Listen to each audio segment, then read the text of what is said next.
At the Africa Legal Network Academy, and I'm delighted to be with you all today, live streaming on all of our platforms. This is a very, very exciting time.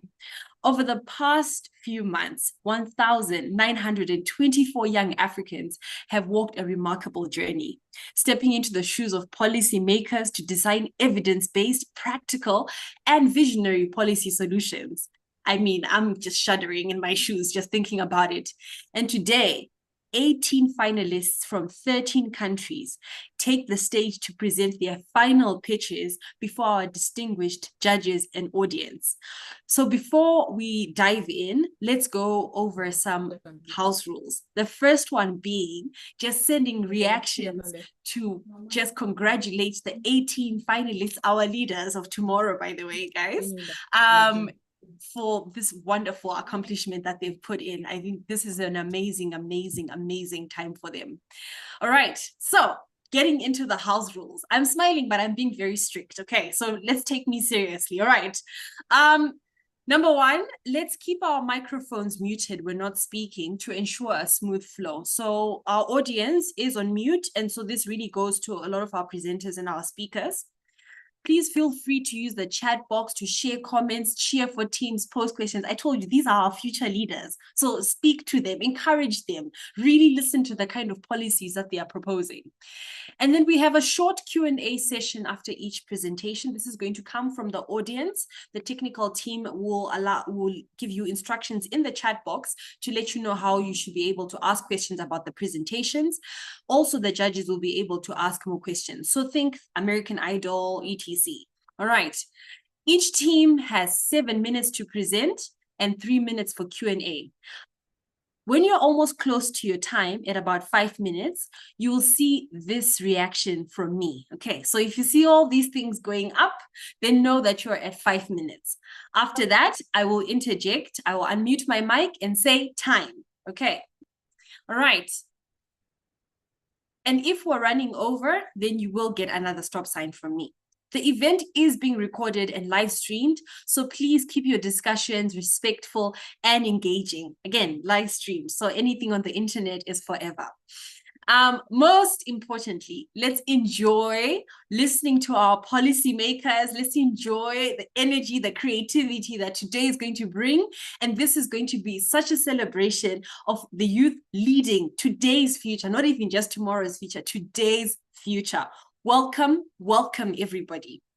Right, so now we're going to transition into the first part of today, which is the opening remarks from Ms. Mavis Owusu-Yamfi, the President and CEO of the African Center for Economic Transformation. That's right, the room where you are at today.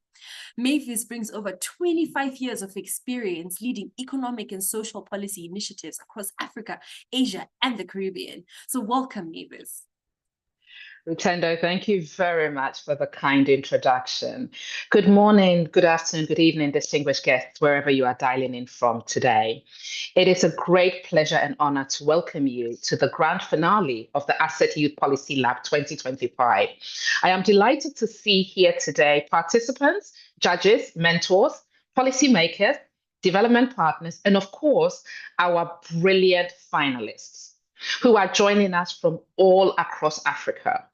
On behalf of ACET, thank you for being part of this movement that celebrates youth leadership, innovation, and policy creativity.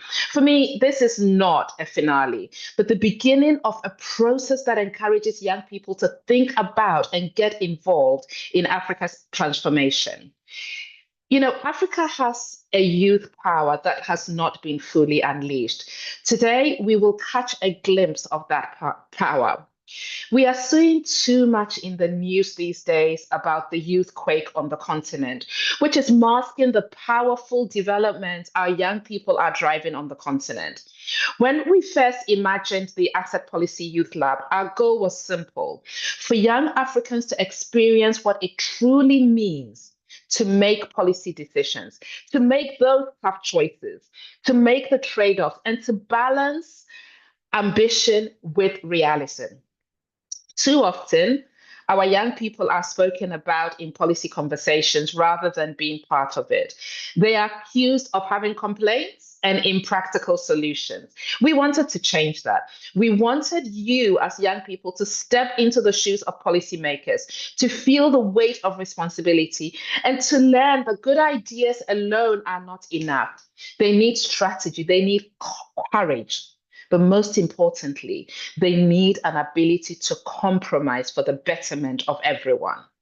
Now, the ACET Youth Policy Lab was designed to make policy real for young Africans by giving them the tools, the data, and the platforms to engage directly with the kind of decisions that shape nations. It is designed to prepare the next generation of our leaders to understand how to lead with purpose, with empathy, and with accountability. And I'd like to emphasize that with purpose, empathy, and accountability. At ACET, we believe that unless we transform our economies, Africa will not realize the ambitions that we've set out in Agenda 2063. Given our demographic structure, young people must be at the heart of this transformation process. The Youth Policy Lab embodies both of these elements in our mission. It is a bridge between knowledge and practice, and between policy, ambition, and youth action. I believe strongly that transformation happens when wisdom and experience meet innovation and courage. As such, policymakers and young reformers must work together to design the future. I strongly hope that through the Youth Policy Lab, we can demonstrate that when young Africans are trusted partners and not just participants, the results can be bold, credible, and lasting. As Rutendo rightly said, we received more than 1,900 applications from across our beloved continent. This is a testament to me about the fact that young Africans are saying, we don't just want to be spoken to, we want to be at the table when you are making decisions. And after a rigorous selection process, 18 exceptional young people from 13 countries were selected. Can we just take a moment to give them a round of applause? I mean, out of 1,900, they came through to the final 18. Well done, guys. They were placed into 6 country teams and given a complex assignment. They had to act as leaders of a simulated National Development and Innovation Authority and to develop a pitch for a 180-day strategy to tackle national challenges. And they had a limited budget. We are navigating a debt crisis on the continent. So they had to decide where to focus, what to sacrifice, and how to make their proposals both realistic and attractive to citizens. It's a daily challenge for our policymakers. Now, it wasn't an easy task. They had to navigate constraints around money, politics, and time. And they had to confront the complexity of governing and reaching consensus within their teams. At every step, they had mentors who played a crucial role. They guided the teams through difficult questions, they challenged their assumptions, and they shared lessons from their own professional experiences to inform the decisions of these teams. The mentors helped them to think deeply, question more, and refine their solutions until they were not just passionate ideas, but implementable policies in the complexities they were navigating. Over the past few weeks, we have watched these young innovators grow in confidence and perspective. They have learned that policymaking is not just about having the right answers, but also making the right trade-offs and standing by your convictions. I want to express my deepest appreciation to everybody who made this possible.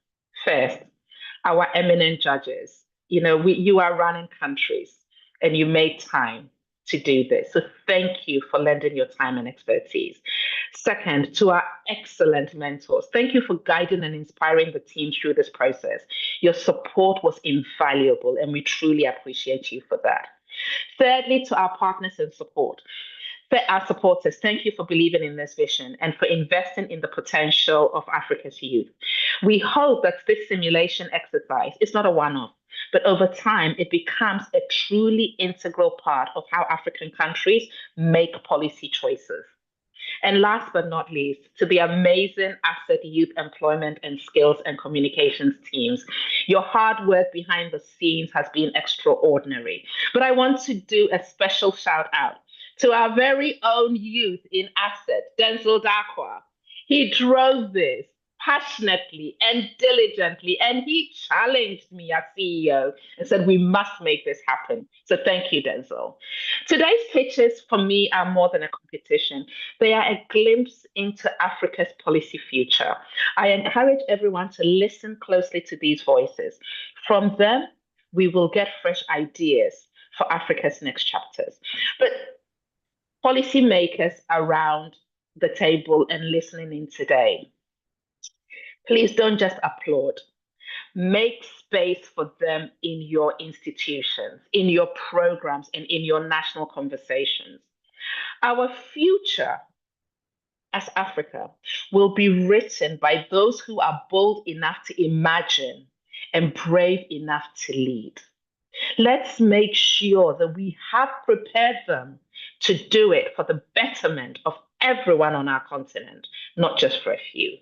Thank you, and welcome once again to the Youth Policy Lab. Back to you, Rotendo. Thanks, Mavis. I'm feeling rather inspired. I loved that. Make space, because the youth are speaking, the youth have spoken, they want to be trusted partners. And remember, guys, purpose, empathy, and accountability is what we are going for. So this was really amazing. Thank you so much, Mavis. As if the encouraging and inspiring words we received from Mavis were not enough, we have the keynote of keynotes that we are going into. You can already see I'm fangirling the entire time. We are honored to hear from Mr. Mohammed Sani Adams, the Technical Director for Youth Development and Empowerment at Ghana's Ministry of Youth and Sports. He is a respected policy advocate and development planner, known for his work in institutional strategy and public policy formulation. Welcome, Mr. Mohammed Adams. Yeah, thank you so much. I hope my net is fine for you. Are you able to hear me? Yes. All right. Thank you so much. I think I have been traveling across the country. I just got to home and I have to test, so I may have a little. Hello, are you with me? Yes, Mr. Mohammed, thank you. All right. Yeah, thank you so much. I want to first begin by acknowledging the aspect that the African Center for Economic Transformation, the leadership of that organization. I want to also appreciate and acknowledge the mentors, the judges, our development partners, government representatives, and other partners present. And most especially our innovative young leaders from Africa.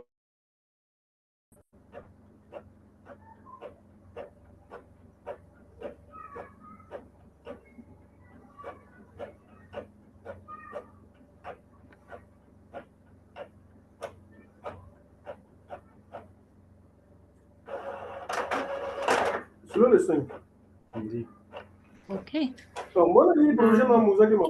Mr. Mohammed is having a slight technical challenge, although we are very, very excited to be hearing from him. In the meantime, while we're waiting for Mr. Mohammed to be joining us, I think I just want to get a sense in the room of how many people are excited about the policy proposals we'll be hearing today.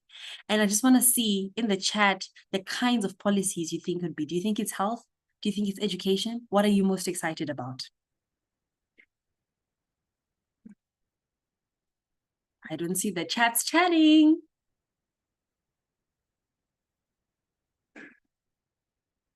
I know I'm most excited about the health policies. Very, very much looking forward to those. Oh, agriculture is one. Definitely, definitely. I paid a lovely visit to Uganda and Ghana recently. And my goodness, the kinds of fruits and vegetables that they had, agriculture is something to be excited about. Legal policies and technology, of course, in the world of ChatGPT. Why should we not be excited about policies to do with technology? Fantastic. Health. And coming out of the COVID-19 pandemic, that thing that shall not be named after this, we're definitely looking forward to hearing what people have to say.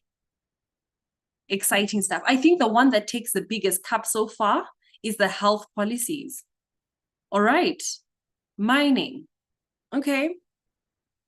All right. So leading the policies that will be proposed today, according to the chat, is health, climate, agriculture. Okay. Tech has come back to the scene again. It's number 3. All right. I can see in the room what the youth are most excited about. Goodness. No education. I think, are we doing great on the education front? All right. Wonderful. Okay. I think that's really what the poll is for us right now.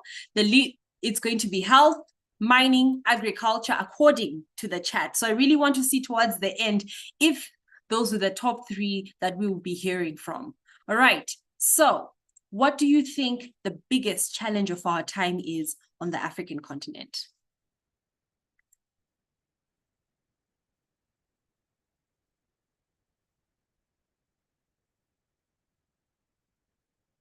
Leadership, mindset, the digital economy.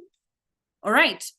Climate change. So I'm really looking forward to what our speakers are going to be saying. And while we wait for Mr. Mohammed to come back, and while I wait to see whether the audience has been right all along, I want us to take the time to move on to the introduction of judges. This is the most exciting part for me because we have a combination of judges that come from a diverse background, policy makers, policy planners, and advocacy. So really welcome to our judges, first and foremost. Our distinguished judges include Honorable Malam Souley Malam Issa, the Director General of Youth from Niger. Honorable, welcome. We also have Johanna Nashipili, Chief Development Planner for ICT in Namibia. Welcome, Johanna. Thank you, NC. Welcome. We also have Semakaleng Dlamini, co-founder and director of TechFlow Africa, South Africa. Welcome, Semakaleng. Thank you. Greetings, leaders. And last but not least, we have Ato Ulzen Apia, entrepreneurship development specialist at Cosmos Innovation Center in Ghana. Welcome, Ato. As you can see, I was already excited because we have representatives from Niger, Namibia, Kenya, South Africa, and Ghana across a diverse number of themes. And so we're really excited to meet all of you. Welcome to our judges. Thank you for joining us and for lending your expertise to today's deliberations. I'm sure the presenters today are very excited to put forward their proposals to you. Okay, so now that we are familiar with our judges, and I'm still watching that chat to see which are the most popular topics that the audience is thinking about and is expecting, we shall now move on to our team presentations. The real reason why we're here today, to interact with our current and future policymakers with the proposals they've made here today. I can already see some smiles on their faces because they just can't wait to share this with you. Remember, 18 people out of more than 1,900 applications are here with us today. Lovely. This is amazing stuff. So here are the house rules. Each team now has 7 minutes to present, 3 minutes for Q&A. I'll keep us on time. Please remember that the reaction that I will give when you are at 5 minutes of your presentation, it's going to be celebrations. Okay, that does not mean you should become nervous. Keep calm, stay cool, provide your policy proposal. All right, at 3 minutes, towards the end, you'll see me come back online with my camera on to say we are at time. The key word here will be time. All right, we have 6 teams here today. Each of them is going to be presenting with 2 to 3 presenters. So allow me to please welcome our first team. Team number 1, Lehman Star, please come and give us your policy proposals, give your reactions. We're really, really excited to hear you. Your 7 minutes begins now. Hello? Okay.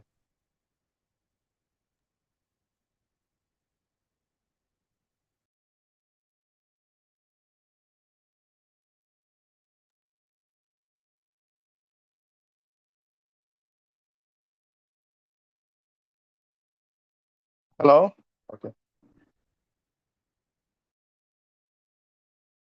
You can't see the screen. I don't know if we can start.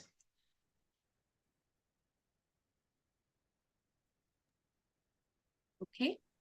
Lehman Star, your 7 minutes begins now. Thank you. Good afternoon. Before we dive into the policy, let me tell you about a 17-year-old girl. She was a top student who wanted to be a nurse. 3 weeks before exams, she stopped showing up. Her friends said she's stressed. Teachers said she's lazy. Parents said it's just attitude. It wasn't attitude. She was struggling in silence. When she was finally reached out to for help, she was told, pray about it, don't embarrass us. And others have gone through it much worse. There was no safe number to call, no counselor in school, and no support network. This isn't just a personal issue, it's a national one. That's why we are here as Lehman Star, launching a campaign for Not for Vibes. We are treating youth mental health as an infrastructure, not a side issue. Second slide. It's a continent. We have treated mental health like it's private. It's not. It's continental. Youth mental health determines who finishes school, who gets a job, who can build a future, and who doesn't.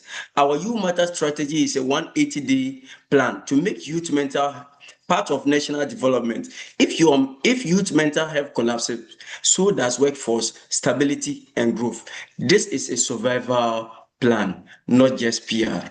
Next slide.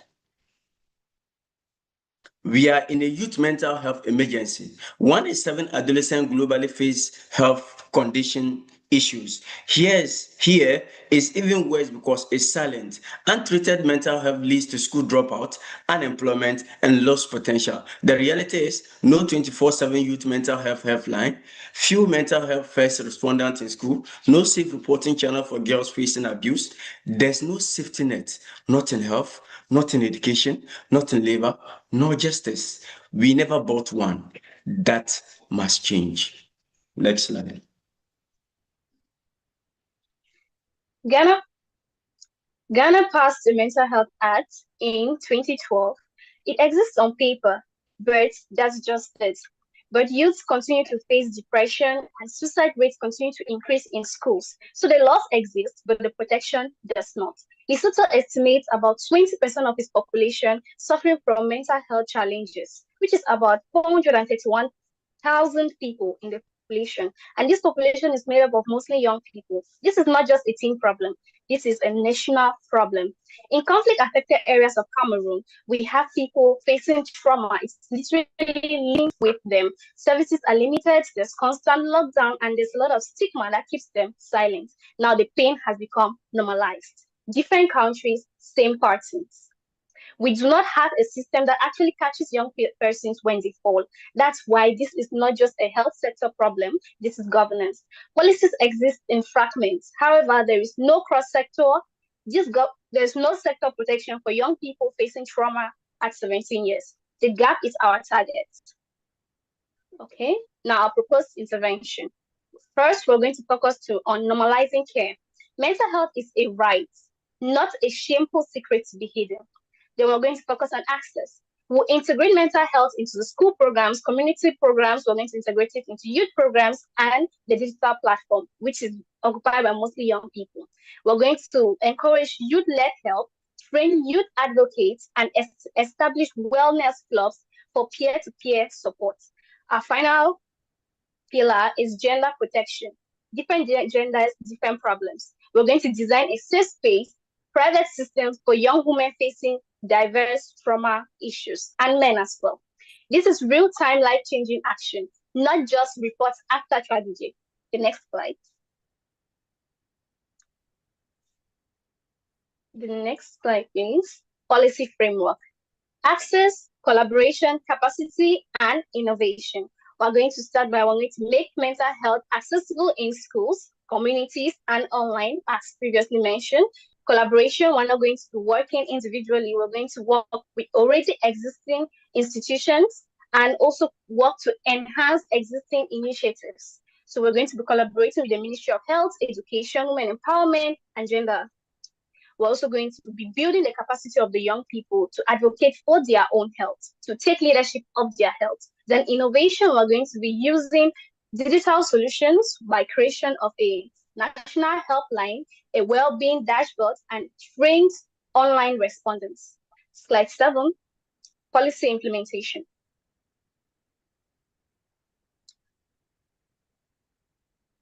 Okay, this is a 180-day roll-up, not a 10-year plan or dream. So phase 1, we're going to focus on setting up the India task force, run a national mental health scan, and launch the UMATA. Phase 2, we're going to launch the national helpline and well-being dashboard, train 200 respondents, and in our phase 3, we're going to activate 300 well-being clubs in schools. Then we're going to train 500 youth advocates, male and female, to make it gender equal.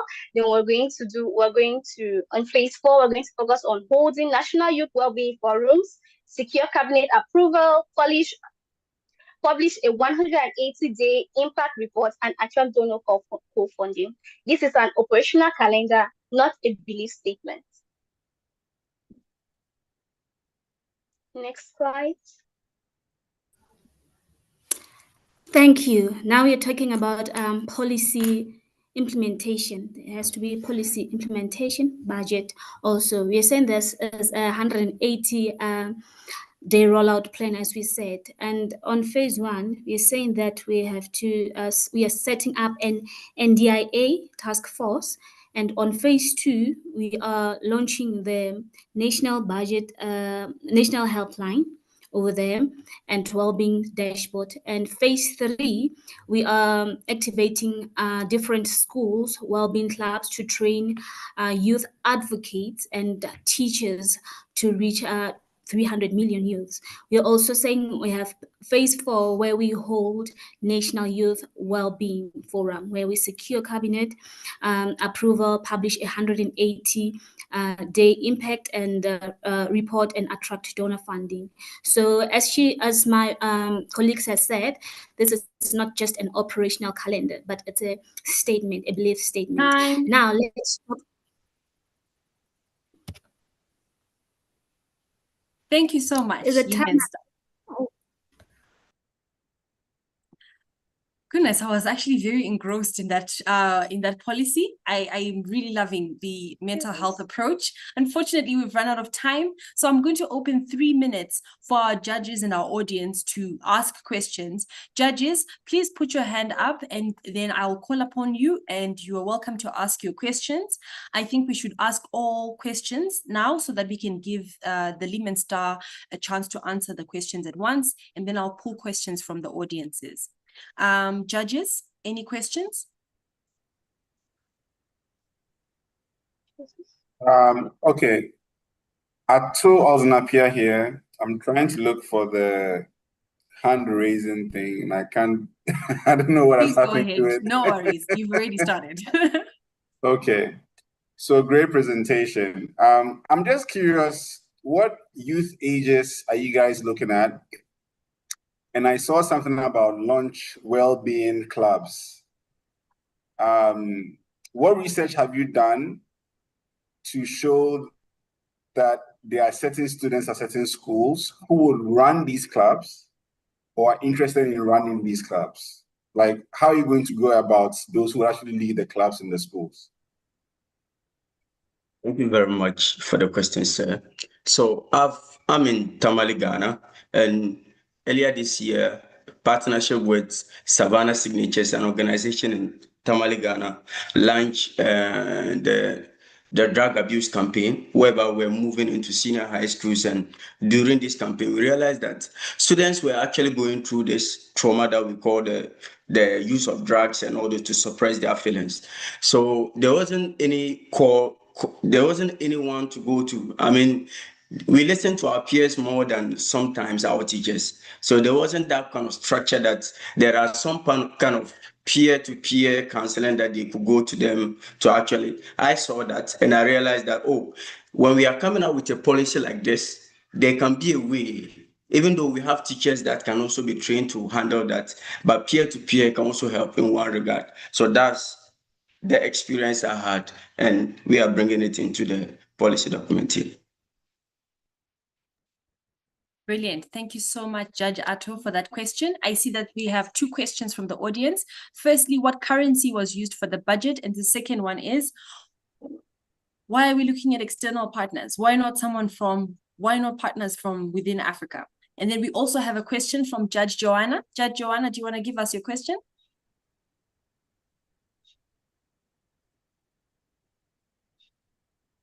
Yes, thank you for the good presentation. I would like to understand what evaluation methods will you use to measure the impacts of your initiatives on the mental well-being of the youth that you are targeting? Thank you. Did you get me right? Yes, ma'am, we did. Okay, thank you. Some Like, Team Lehman? can I answer the question? Yes. Okay. So she was asking about our monitoring and evaluation strategies. So we're going to set up online dashboards. We're going to go into the community. We're going to launch clubs. Now, during these clubs, we're going to use attendance sheets. We're going to use engagements, registrations to track how many young people are getting the information we're giving out during our campaigns. We're going to monitor our online dashboard annually, monthly. If you would have seen the completion of our presentation, so we're going to monitor online and on site using our attendance sheets, using our engagement, using stories, using community. Like in 180 days, we can't actually see community change in action, but we can see that this number of people are coming to register for the program. This number of people are bringing success story. This number of people. So that's it. Awesome.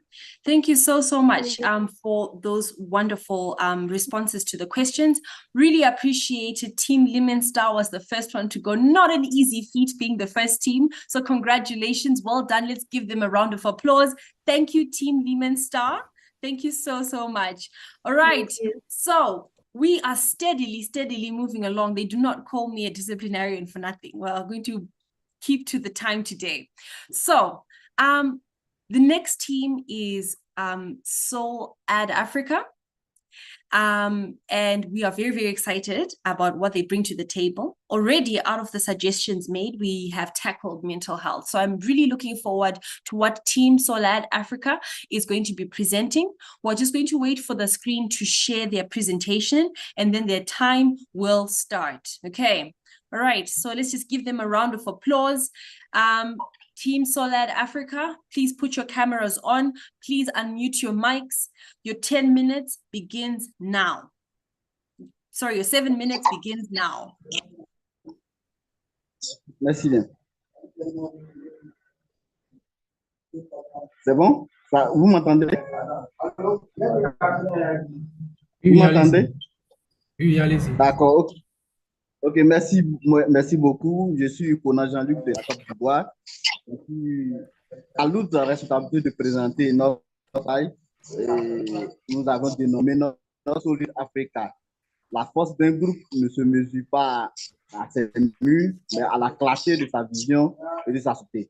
Il faut dire qu'avec la crise auquel nous avions décidé de mettre l'accent sur le capital humain. C'est ce pourquoi nous avons bâti notre programme ou vision pour les 180 jours autour de ce thème. Diapo.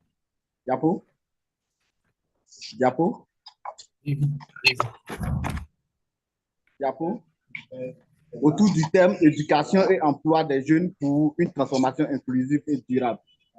Il faut dire qu'on a mis au centre de notre vision la jeunesse qui, avec toutes les colorations, c'est-à-dire toutes les définitions possibles des jeunes, que ce soit les jeunes en milieu rural, que ce soit les jeunes en milieu urbain, en milieu urbain, nous avons décidé de travailler avec toutes les colorations de jeunesse, que ce soit des jeunes éduqués, que ce soit des jeunes, des jeunes scolarisés ou des jeunes non scolarisés.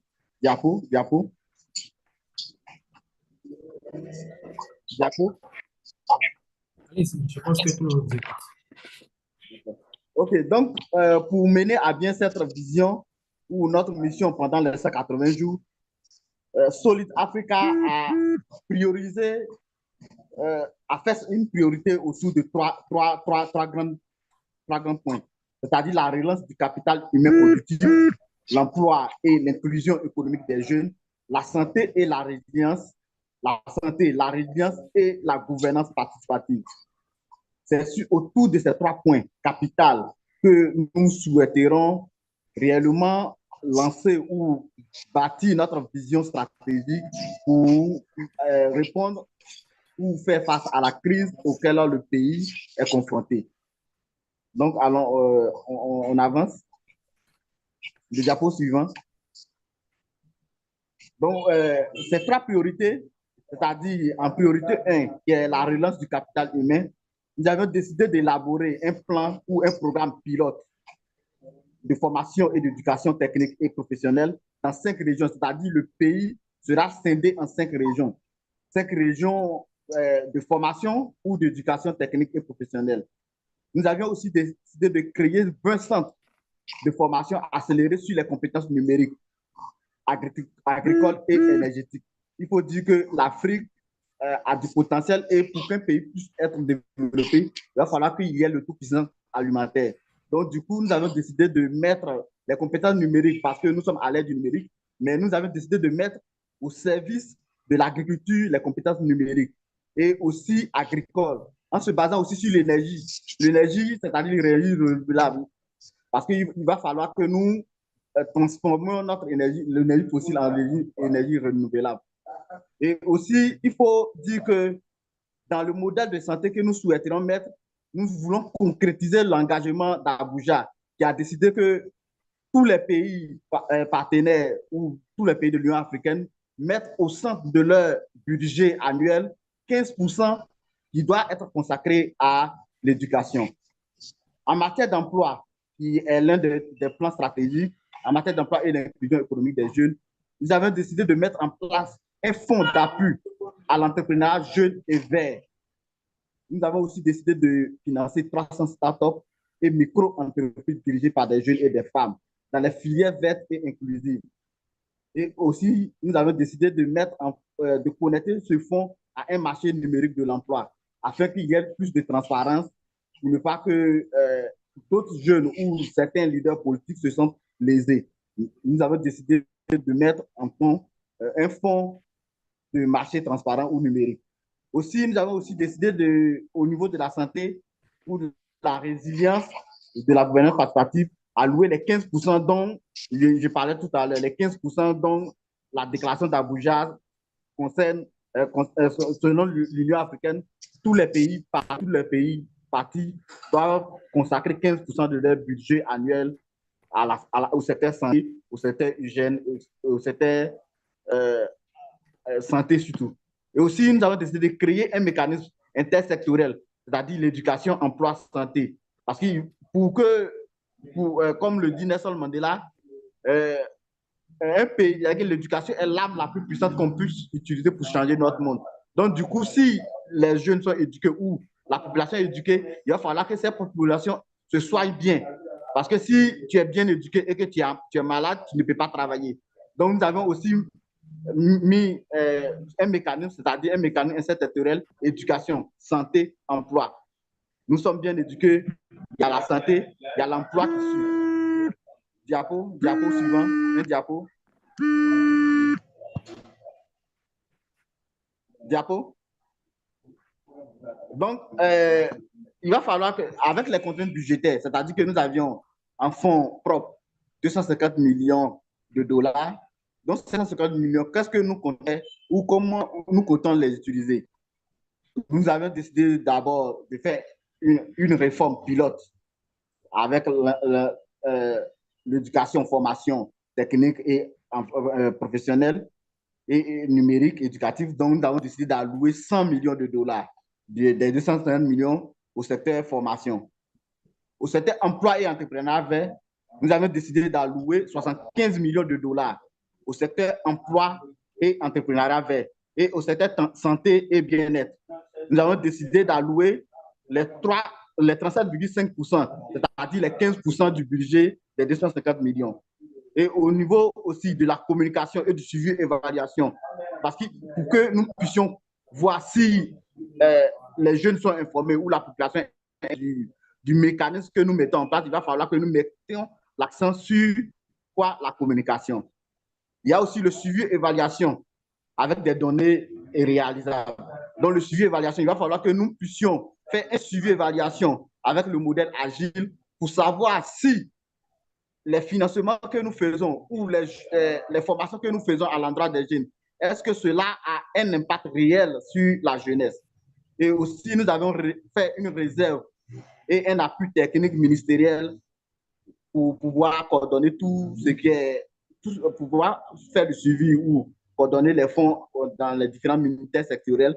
Nous avons décidé d'allouer 17,5 millions de dollars, qui fait un total de 250 millions que nous avons en fonds propres.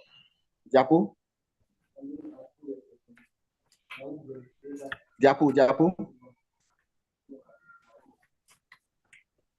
OK, merci. Donc, les résultats attendus sur les 180 jours.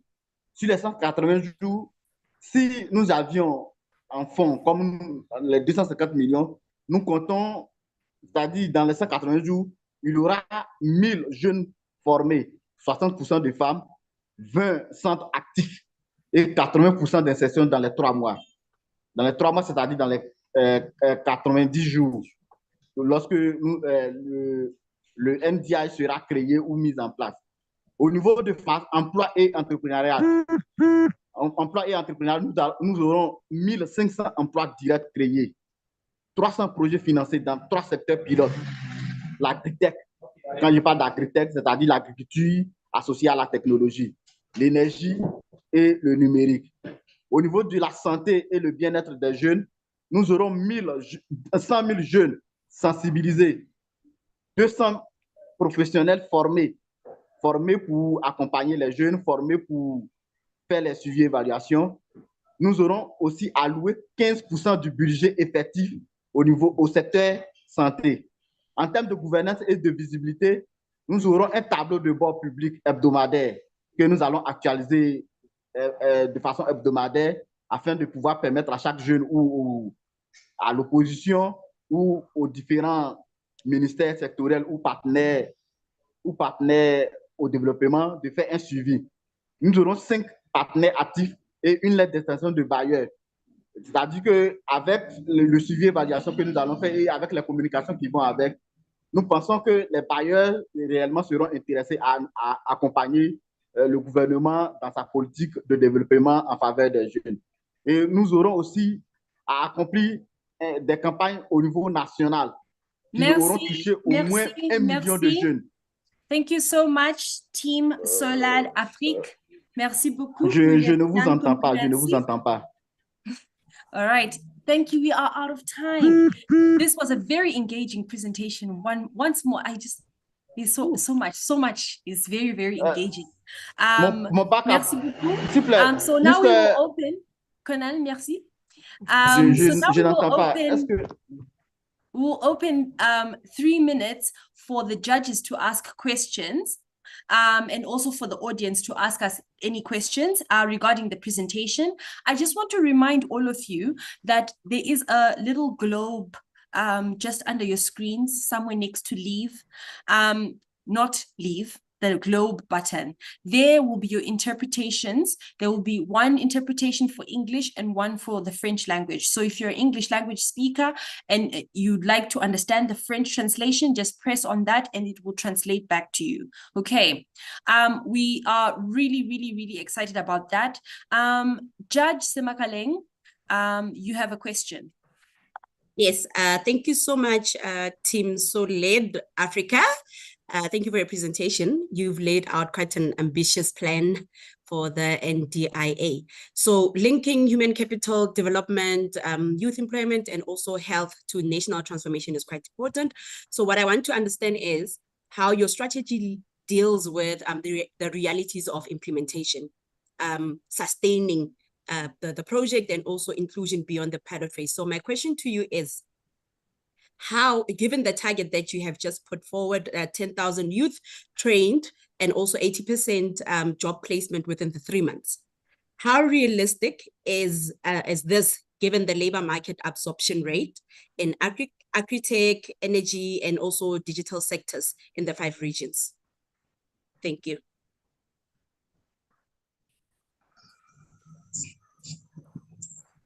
Thank you, Judge. Thank you, Judge. Team Solid Afrique, any responses?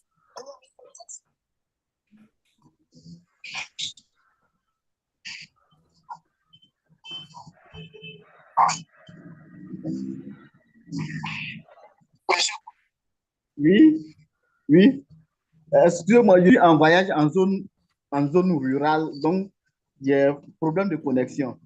Et les autres amis, mes collaborateurs aussi m'ont fait savoir qu'ils allaient être en déplacement. C'est pourquoi j'ai été le seul à présenter le diapo. Je ne vous entendais plus, c'est pourquoi je me suis déconnecté pour me reconnecter. Ok, ça va? Je suis disponible maintenant.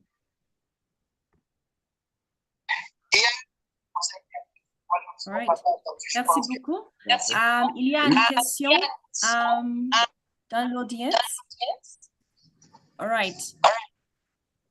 Okay. We want to take more questions from the audiences. Please feel free to ask questions.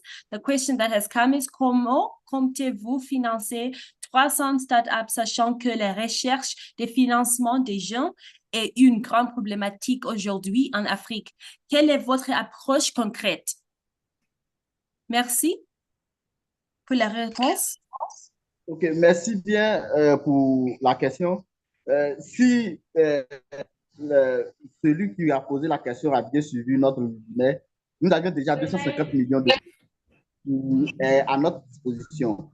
Maintenant, comment nous comptons financer? C'est-à-dire que nous avions basé déjà notre politique sur la participation inclusive.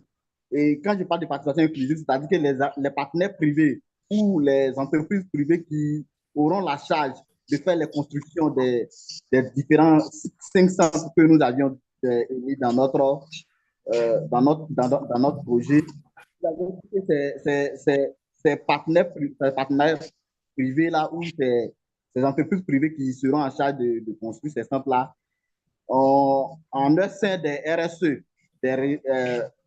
comment on appelle ça, des RSE, responsabilité sociétale de l'entreprise. Donc, du coup, au sein de leur RSE, ils vont verser quelque chose au gouvernement qui va permettre encore de financer d'autres projets. Maintenant, avec les 250 millions de dollars, nous avions aussi dit qu'on va faire un suivi d'évaluation où nous allons communiquer de façon progressive et aussi amener des partenaires à l'investissement qui vont pouvoir faire des lettres qui, si le diapo était là, il allait pouvoir mieux expliquer, des lettres d'intention, de 150 millions de dollars pour pouvoir nous accompagner pendant ces 180 jours. Merci beaucoup. Il y a une question. Quels sont les bailleurs qui se sont déjà engagés avec vous? Okay, we have 30 seconds to answer the question and then we will have to close up, unfortunately. OK.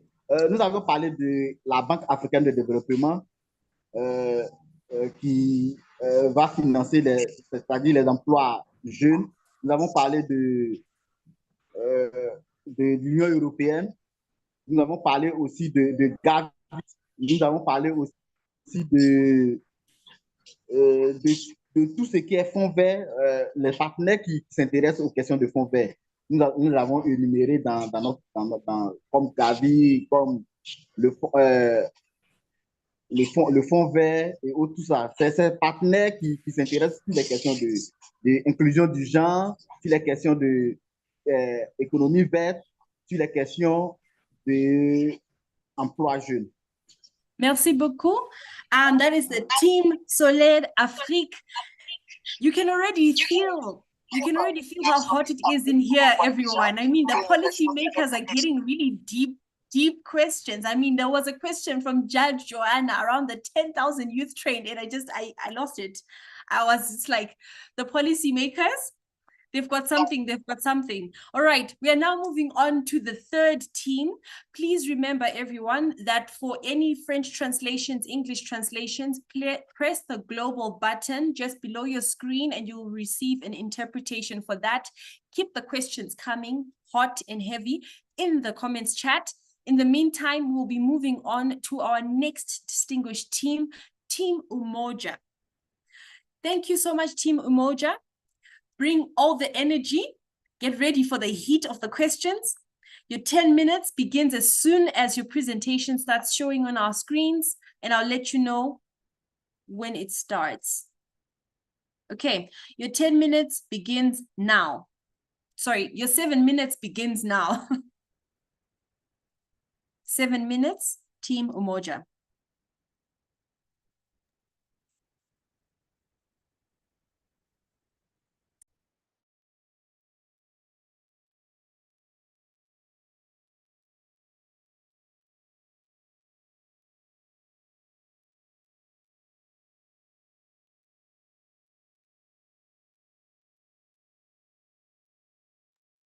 Team Umoja, unfortunately, we can't hear you.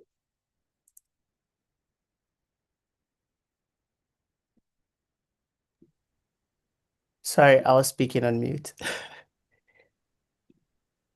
Thank you, Team Umoja.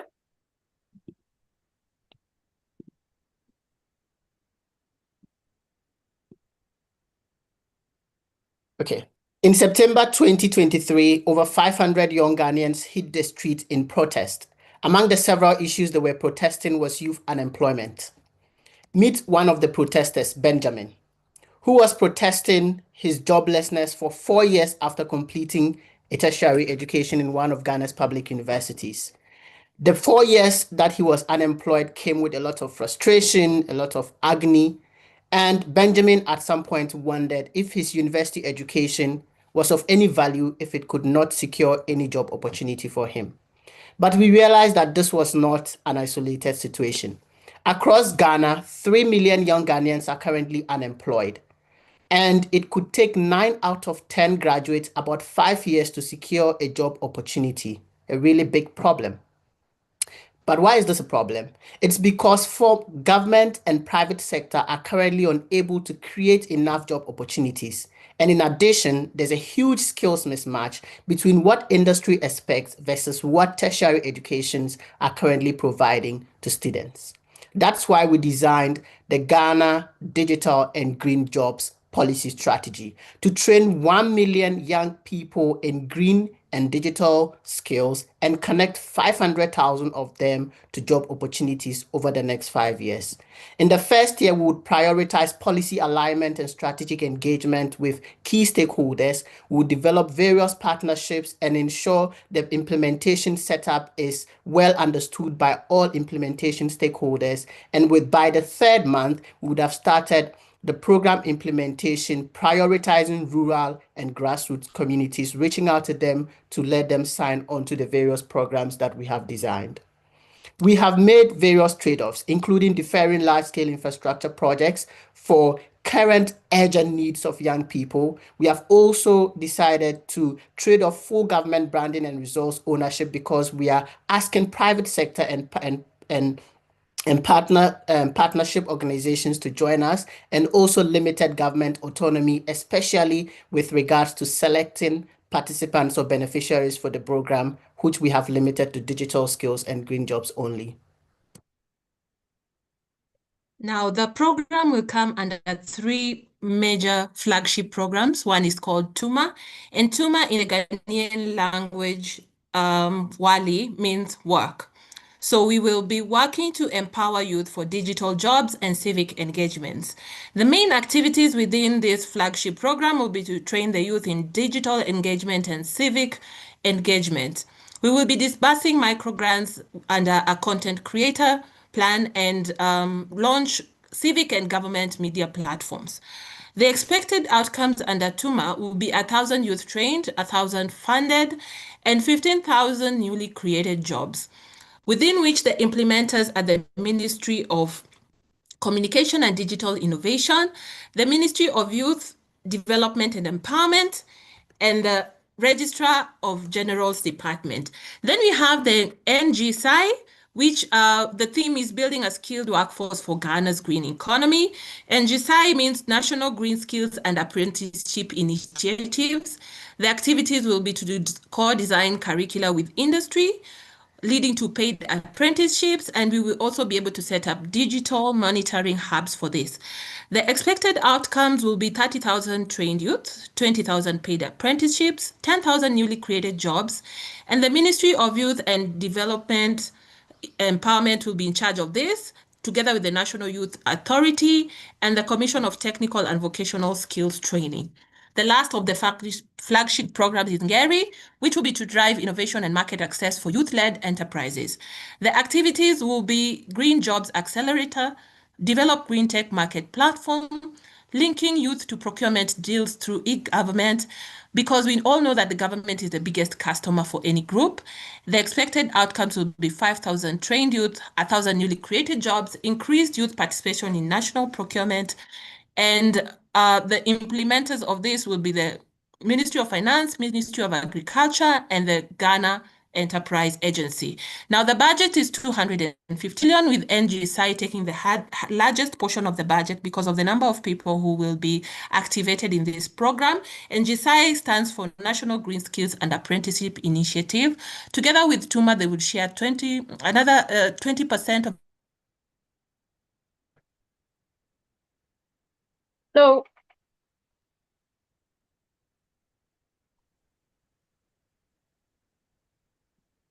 Okay, I think I would have to come in. I can't hear Deborah at this point. So the I've been budget. muted. I've been muted. Go ahead. The host muted me. Go ahead. Oh, yeah. So the co-financing strategy will be 40% of the budget goes to government, private sector takes 30, and development takes 30, all because of ownership in the project. Thank you. So here's how the Umoja policy will be governed. The NDIA will create a steering committee that will be in charge of coordinating the implementing bodies. There will also be independent auditors who will review the activities of all the implementing bodies and report to the committee. The committee will then report to the parliament, and the parliament report to the cabinet and the president. To ensure long-term sustainability, there will be broad-based stakeholder management to keep everyone invested, and recyclable microgrants and co-financing models to ensure financial sustainability, and then youth-led advocacy to promote ownership. And finally, we'll have a live public impact dashboard that tracks training and jobs created. And of course, for every ambitious policy, there are potential risks. And the first is political discontinuity. And for that, we're embedding a multi-party oversight, meaning that no single government can hijack or cancel the policy easily.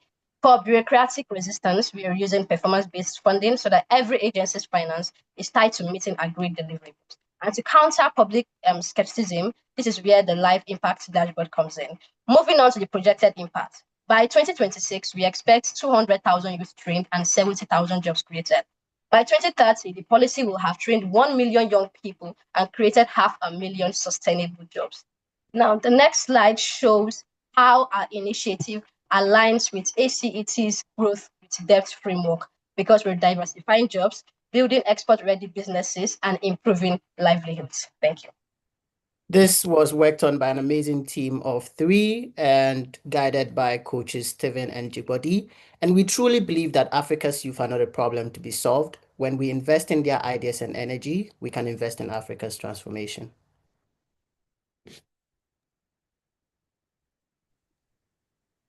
Okay. Right.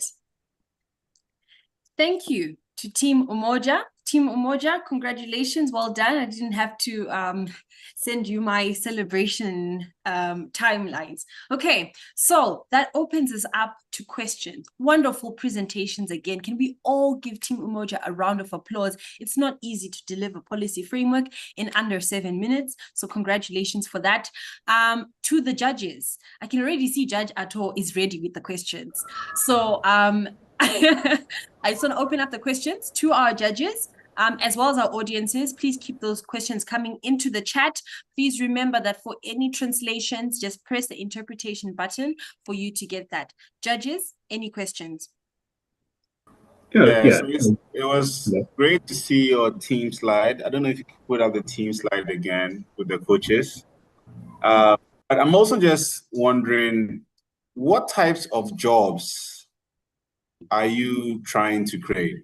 So you've talked about the number of people you're trying to train, the number of jobs that are being created, because creating the actual job is different from linking to jobs. And during your presentation, I had linking to jobs, I had creating jobs. So are you expecting to create a number of jobs or link people to jobs, and what type of jobs are those? Thanks for the question, Ato. So the jobs are created and some of them are linked. So for Tuma, what we are looking to do is train 100,000 young people in digital jobs and civic engagement. Now, for the digital jobs particularly, we are looking to provide jobs in social media, content creation, and all of that. Especially in Ghana, you see a lot of young people now using TikTok, for example. We think that government is not leveraging this as an opportunity for job creation. So what we want to do with this is to reach out to those content creators on social media who can then scale the impact of their work, tell better stories, and be able to monetize their platforms. This creates an opportunity for them to then employ more people into their ventures. So we are actually looking to create digital ventures and not just one-man jobs for people who are creating content on social media. So that's how jobs will be created through Tuma. Through the NGSI, what we are looking to do is similar to what National Service is doing currently, but in a different way through the green economy. So we are going to train young people, providing skills in, for example, agriculture skills like best farming practices, things like climate data analysis, things like impact reporting, and would place them into apprenticeship roles. And through these apprenticeships, we are looking to ensure that about more than 70% of them can get like paid apprenticeships and 10,000 newly created jobs, because when they are placed in these apprenticeships, we expect them to perform so well that 50% of them in the apprenticeships would be retained in those jobs that would be placing them in. And we've tested this with my first job at the Accra hub. We realized that National Service is not providing like very hands-on training. That's how different this would be through the co-designed curriculum that we'll be working with the partners on, providing the paid apprenticeships and ensuring that these young people that we are placing in the apprenticeships perform so well that they are retained in the jobs. And then the final one was the INGERI, the Innovation and Market Access for Youth-Led Green Businesses. Now, if you take the school feeding program, for example, most of the supplies mostly would come from the Ghana buffer stock. What we are looking to do is to create this online hub and platform where agribusinesses, after receiving training, would be able to now market their products to reach more people who can buy from them. Now, we also understand that as businesses scale, there's more demand for employees. So by training 500,000 people, we are looking to ensure that whilst we connect them to government procurement deals, they're then able to improve their operations or scale their operations and be able to employ create new job opportunities for young people within those industries. So in simple terms, Tuma and the final one in Gary would create new jobs, but the NGSI would both link and also be able to create new jobs. Awesome. Thank you, Team Umoja. We have time Next for one. just one question from our audience. Our question. Hello. Yes, it's Hamilton speaking. So I have a question for Team Umoja. they're talking about a recyclable grant, right? So how are you going to sustain the resources or the funds that are going to do this? Because when you're presenting about a target of 250 million, so what happens when it's depleted? Is there a way that the participants of the program are at least going to give back, or it's just, let's say, I am a donor, I'll be continuing to donate into the funds forever and ever? It's a very important question. Thanks for asking. So with recyclable micro grants, what we are looking to do is after the donors we don't want donors to feel like government is depending on them so much. So what we are looking to do is when, and this is going to happen with the TUMA project, where we are looking to actually award grants to 1,000 digital content creators.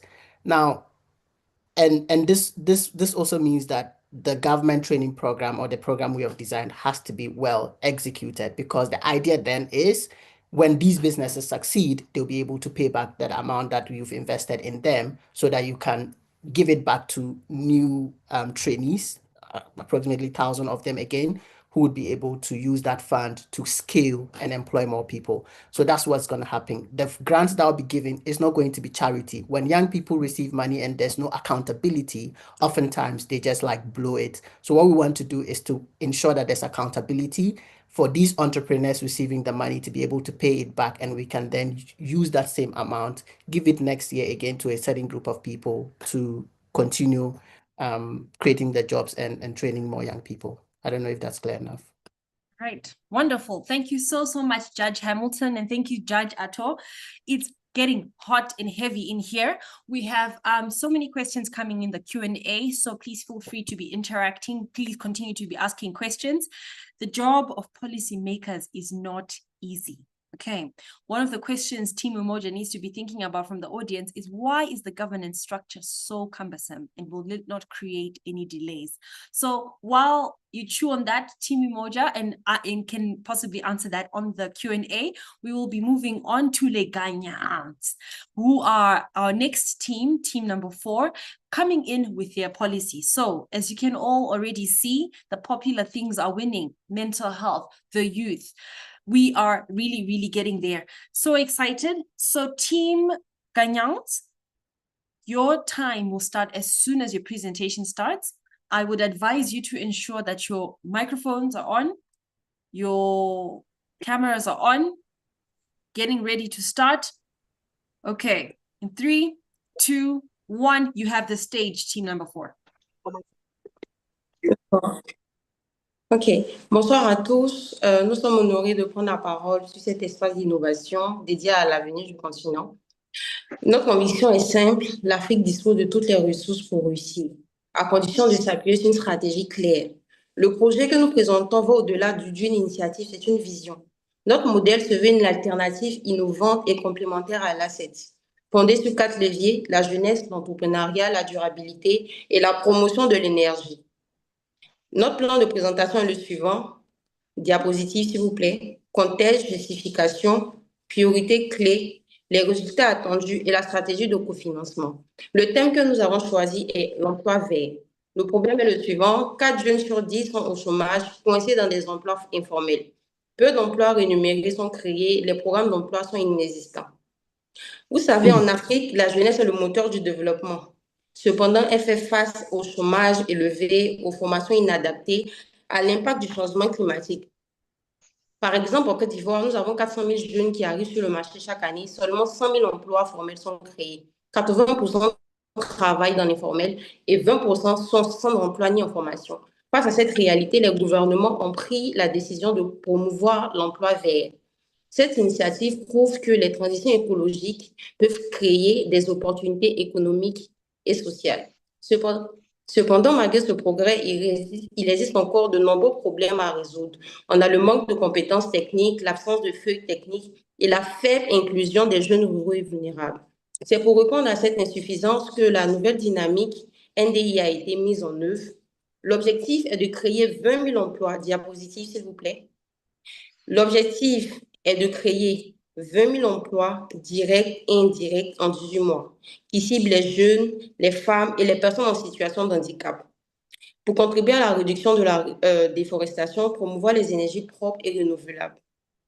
L'objectif principal, diapositive s'il vous plaît. L'objectif stratégique est celui de réduire le chômage, renforcer les compétences techniques, numériques et entrepreneuriales, faciliter l'accès à la terre, au capital et aux outils de production, améliorer la coordination institutionnelle, faire des jeunes des acteurs de la transition écologique et de la résilience climatique. Tierno, tu peux parler maintenant, s'il te plaît. D'accord. Merci beaucoup. Je vais commencer par présenter les priorités clés qui s'articulent autour des 3 grands axes qui sont A, B et C. Grand A, il s'agit de lancer la coalition Jeunesse Climat et mettre en place un mécanisme national de coordination interministérielle. Il s'agit de créer une instance de pilotage et de décision stratégique qui brise les silos entre les ministères. Cette coordination sera dirigée par le Premier ministre ou bien le vice-président pour imposer l'autorité. Les membres permanents de ce comité seront les ministères de la Jeunesse, de l'Environnement, de l'Agriculture, de l'Enseignement technique et professionnel, de l'Économie et Finances, du Plan du développement. Les représentants des partenaires techniques et financiers seront le PNUD, la FAO, la BAD. Du secteur privé et de la société civile, nous avons les ONG, les réseaux des jeunes. Créer 3 pôles régionaux d'innovation verte. Ces pôles sont des hubs physiques qui concentrent les ressources et l'expertise pour stimuler l'économie verte dans des bassins d'emploi stratégiques en dehors de la capitale. Et intégrer des modules économie verte dans 5 centres d'enseignement, formation professionnelle et technique. Il s'agit de moderniser les curricula pour aligner la formation sur les besoins du marché vert de demain. Et Grand B, stimuler l'entrepreneuriat vert. Il s'agit de lancer le programme agro-énergie jeune pour soutenir les jeunes ruraux. Mettre en place un fonds de démarrage pour 200 micro-entreprises vertes, recyclage, reboisement, énergie renouvelable. Sur le Grand C, nous avons promouvoir la résilience climatique communautaire, former 1000 jeunes ambassadeurs verts pour la sensibilisation et la mobilisation locale. Lancer une campagne nationale « Ma terre, mon avenir » pour l'éducation environnementale. Sur le plan budgétaire, nous avons 4 volets qui sont le type d'intervention, la description, le montant alloué et la justification.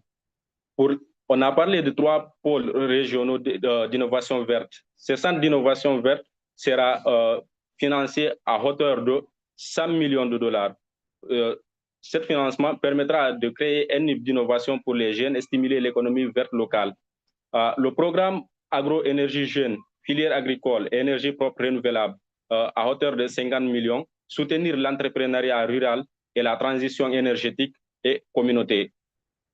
Le fonds de micro-entreprises vertes, financer les 200 projets locaux, 50 millions, lancer des initiatives concrètes avec impact social et économique, favorisant les jeunes et les femmes. Campagne nationale, Ma terre, mon avenir, sera financée à hauteur de 30 millions. Sensibilisation massive des jeunes et communautés sur les enjeux écologiques et économiques. Comité multi-acteurs, coordination nationale et suivi, 20 millions. Assurer la gouvernance, le suivi et la concertation interministérielle locale. Le fonds vert jeune, là, c'est un cofinancement qui s'élève à hauteur de 150 millions. Ce mécanisme vise à renforcer la durabilité financière du programme, à promouvoir l'inclusion sociale et à aligner les interventions sur les priorités mondiales en matière d'écologie et de genre. Le montant total s'élève à 250 millions, ça le montant du cofinancement qui s'élève à hauteur de 150 millions. Sur les résultats attendus au cours des 180 jours, nous avons 3 pôles régionaux d'innovation verte qui sont opérationnels et 200 entreprises vertes lancées, dont 35% sont dirigées aujourd'hui par des femmes. 1000 ambassadeurs verts formés et actifs sur le terrain, 1000 hectares restaurés à travers les activités communautaires, campagne Ma terre, mon avenir atteignant 3 millions de jeunes. Et les 3 curricula emploi verts intégrés à l'enseignement de la formation technique et professionnelle.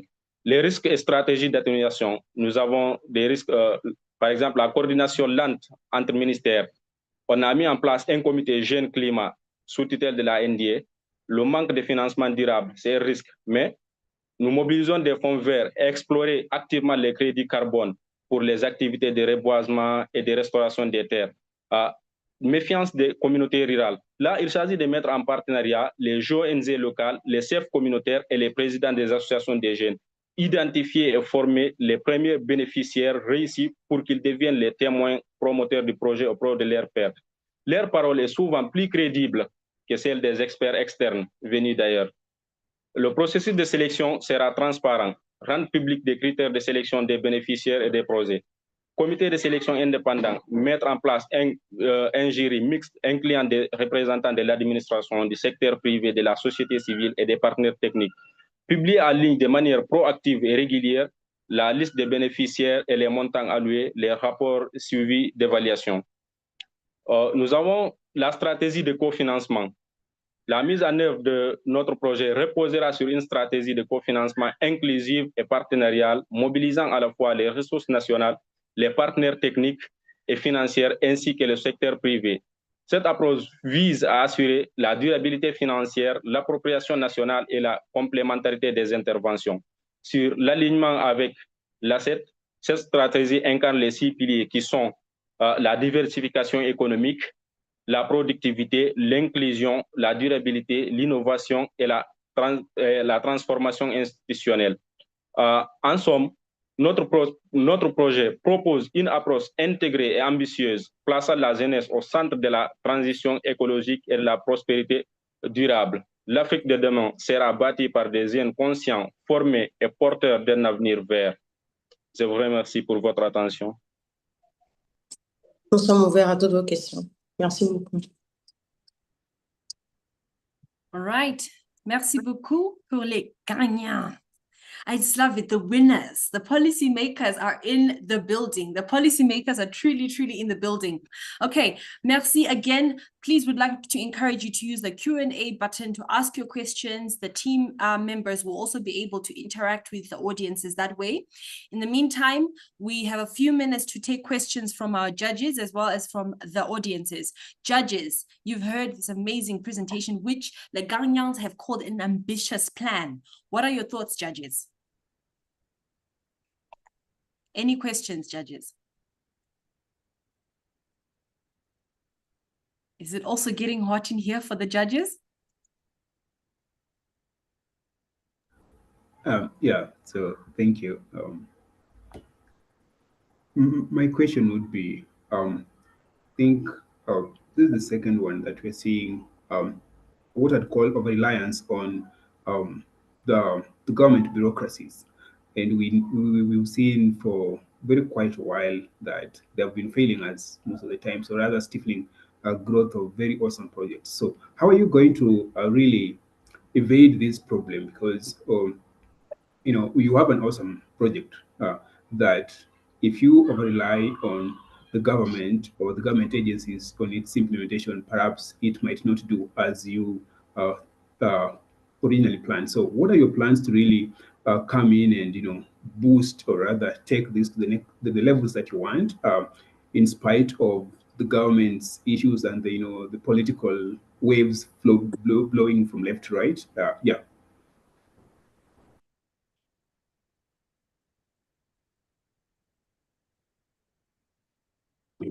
Merci pour votre question.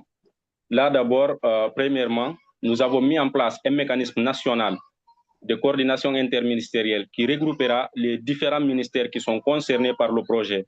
Parce que nous avons constaté dans nos gouvernements, il y a des insuffisances, par exemple des lenteurs. Donc, on a mis ce comité pour créer une instance de pilotage et de décision qui sera pilotée par le Premier ministre ou la vice-présidence. Ça, c'est pour imposer l'autorité et pour faciliter que le projet se déroule dans des bons délais et dans des bonnes conditions. Les membres qui seront de la partie, il y a le ministère de la Jeunesse qui est concerné, plus le ministère de l'Environnement, parce qu'on parle d'environnement vert, le ministère de l'Agriculture, de l'Enseignement technique et professionnel, de l'Économie et Finances, le plan du développement. Il y aura encore les partenaires techniques et financiers qui seront de la partie, qui seront représentés par la PNUD, le PNUD, la FAO, la BAD, la Banque africaine de développement. Nous avons aussi ceux du secteur privé et la société civile. Nous avons les ONG et les réseaux des jeunes. Parce qu'on ne peut pas parler des jeunes et les mettre ailleurs. Il faut qu'ils soient dans le projet pour la réalisation. Donc, on a mis ce mécanisme en place pour pallier à ça. Les gagnants, merci beaucoup pour les questions. Il y a une autre question. Les 250 millions de dollars peuvent réellement bâtir une économie climatique inclusive ou risque-t-il d'en renforcer les inégalités territoriales des gens entre zones urbaines et rurales? Merci pour les réponses. Vous pouvez reprendre la question, s'il vous plaît. On n'a pas bien compris. OK. Oui, c'est vrai. Les 250 millions de dollars peuvent-ils réellement bâtir une économie climatique inclusive ou risquent de renforcer les inégalités territoriales des gens entre les zones urbaines et rurales? Oui, je vais répondre à cette question-là. Justement, les 250 millions de dollars ont été bien pensés. Parce que justement, au niveau de notre diapositive, nous avons précisé les différents pôles qui allaient intervenir le préfinancement. Donc, lorsque vous êtes en train de parler d'aggraver les différences entre le domaine urbain et le domaine au niveau périurbain et consorts, normalement, c'est pour pouvoir réguler cette inégalité-là que ce budget a été mis. Le budget-là remplit la transparence. Nous avons pris plusieurs niveaux, à savoir les pôles économiques, les campagnes, où tout sera transmis de manière transparente. La campagne sera faite de manière transparente, les pôles seront organisés de manière transparente et bien organisés, de telle façon qu'il n'y aura aucun débordement ni de détournement. Je pense avoir répondu à votre question. Merci beaucoup. We also have a question from Judge Joanna. Judge Joanna, do you want to take the question? Yes, it's okay. I posted it in the chat, but I can say it as well.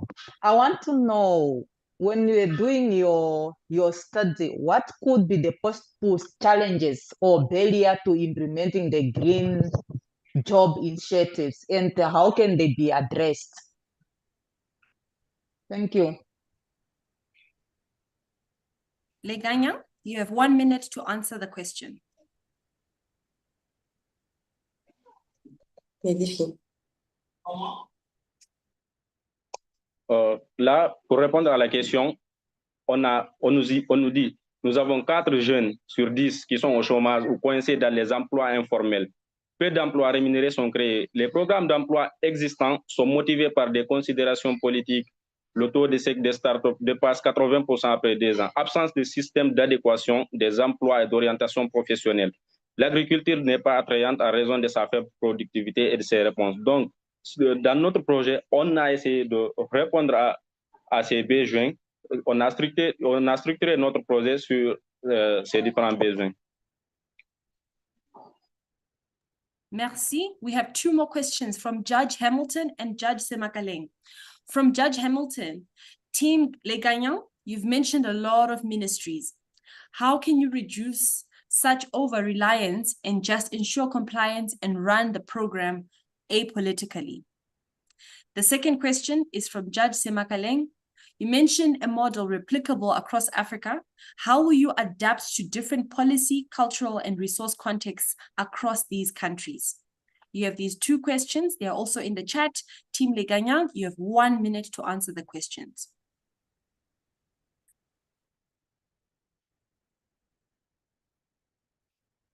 Vous pouvez reprendre la question parce que la traduction a pu couper.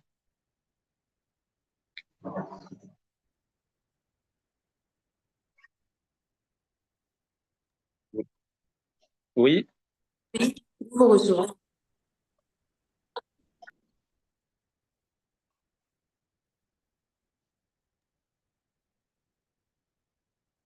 Quelques minutes.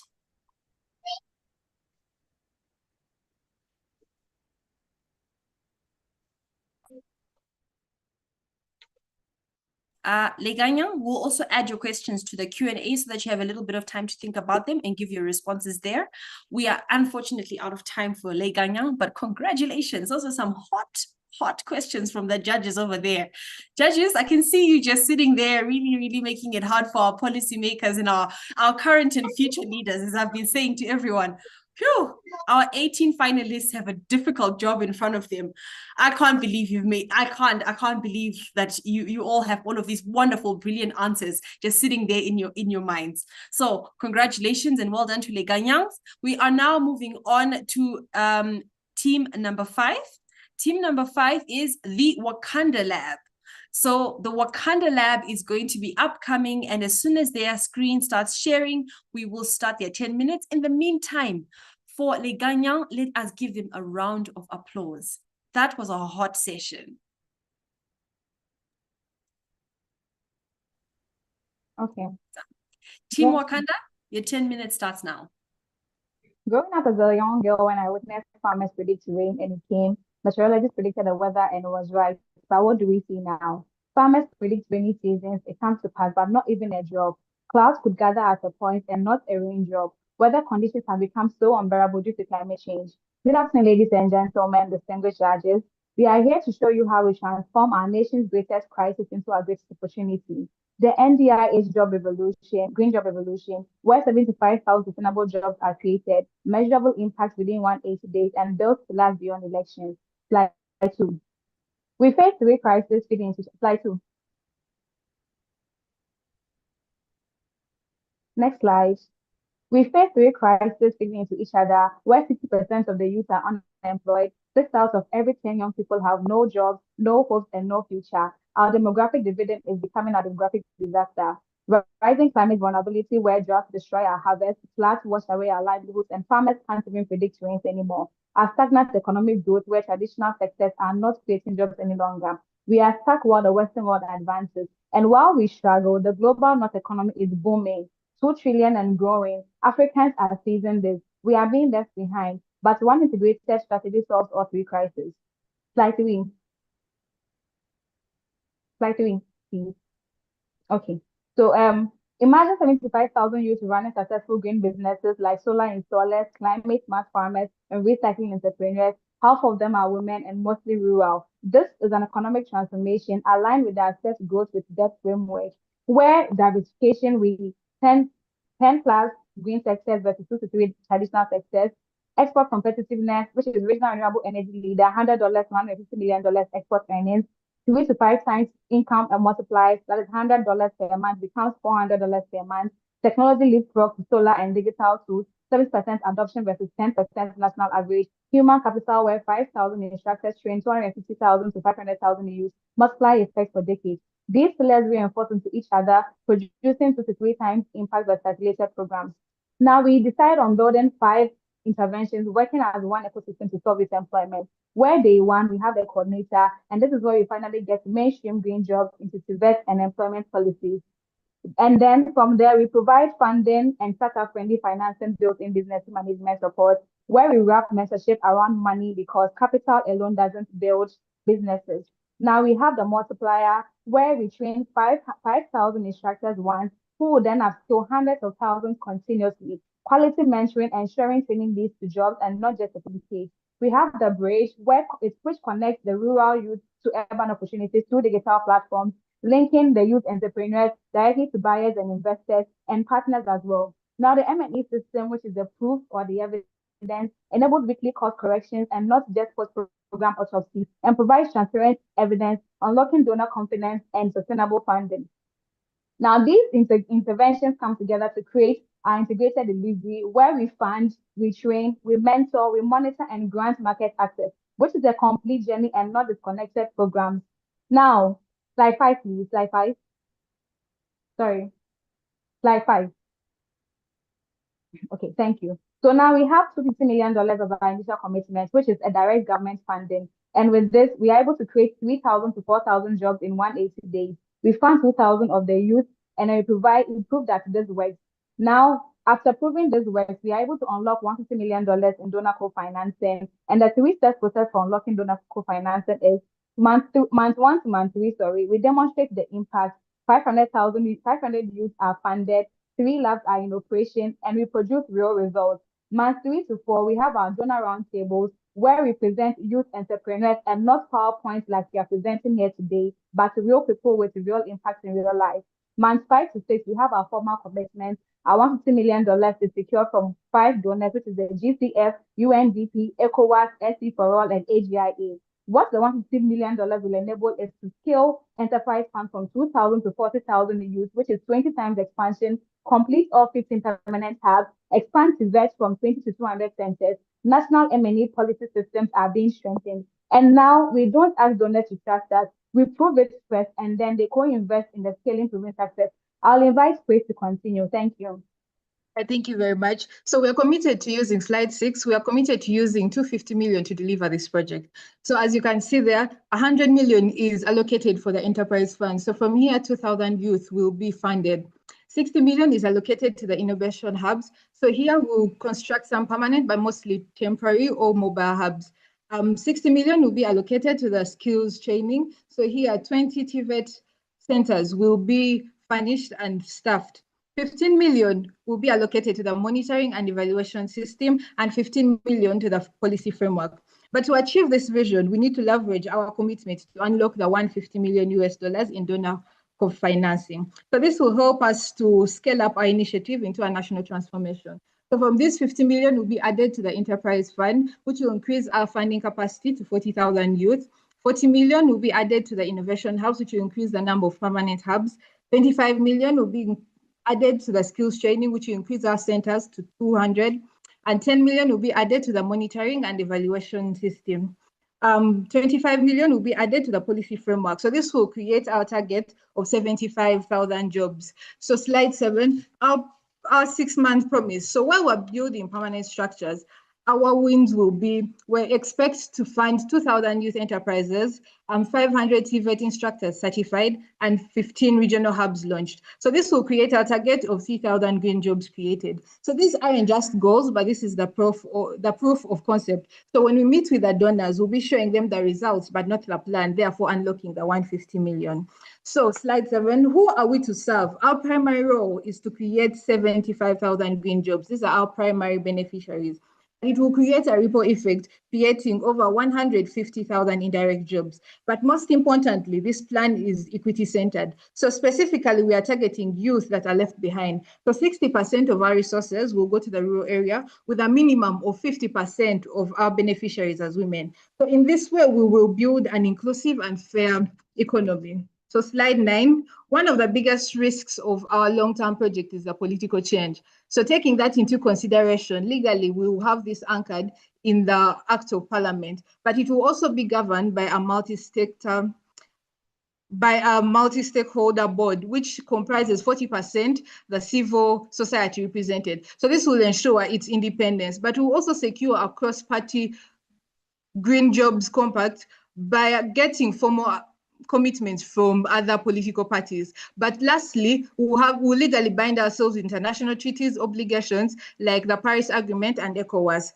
So financially, this enterprise fund will become revolving by year 3, therefore self-sustaining. But also the donor funds will be protected in escrow accounts. So this program will directly impact 600,000 citizens, which is approximately 10 to 15% of the electorate. So just as the previous speaker said, we have a plan that will turn this nation's triple crisis into an opportunity. This plan is costed, it's risk assessed, and ready for implementation.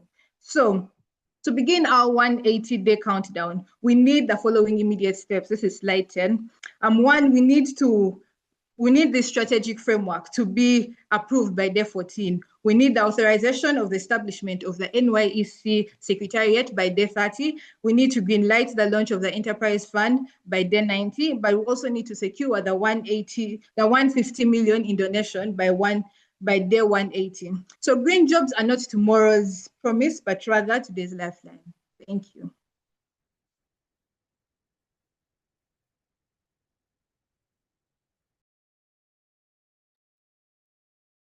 Awesome. Team Wakanda Forever. I had to do it. I couldn't, I just had to do it. So that was an amazing presentation. Thank you so much. We will now open up the session. Again, you already know how this goes.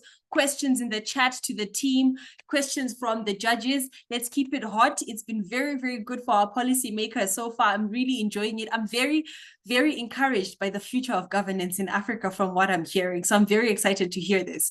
Judges, any questions for our teams?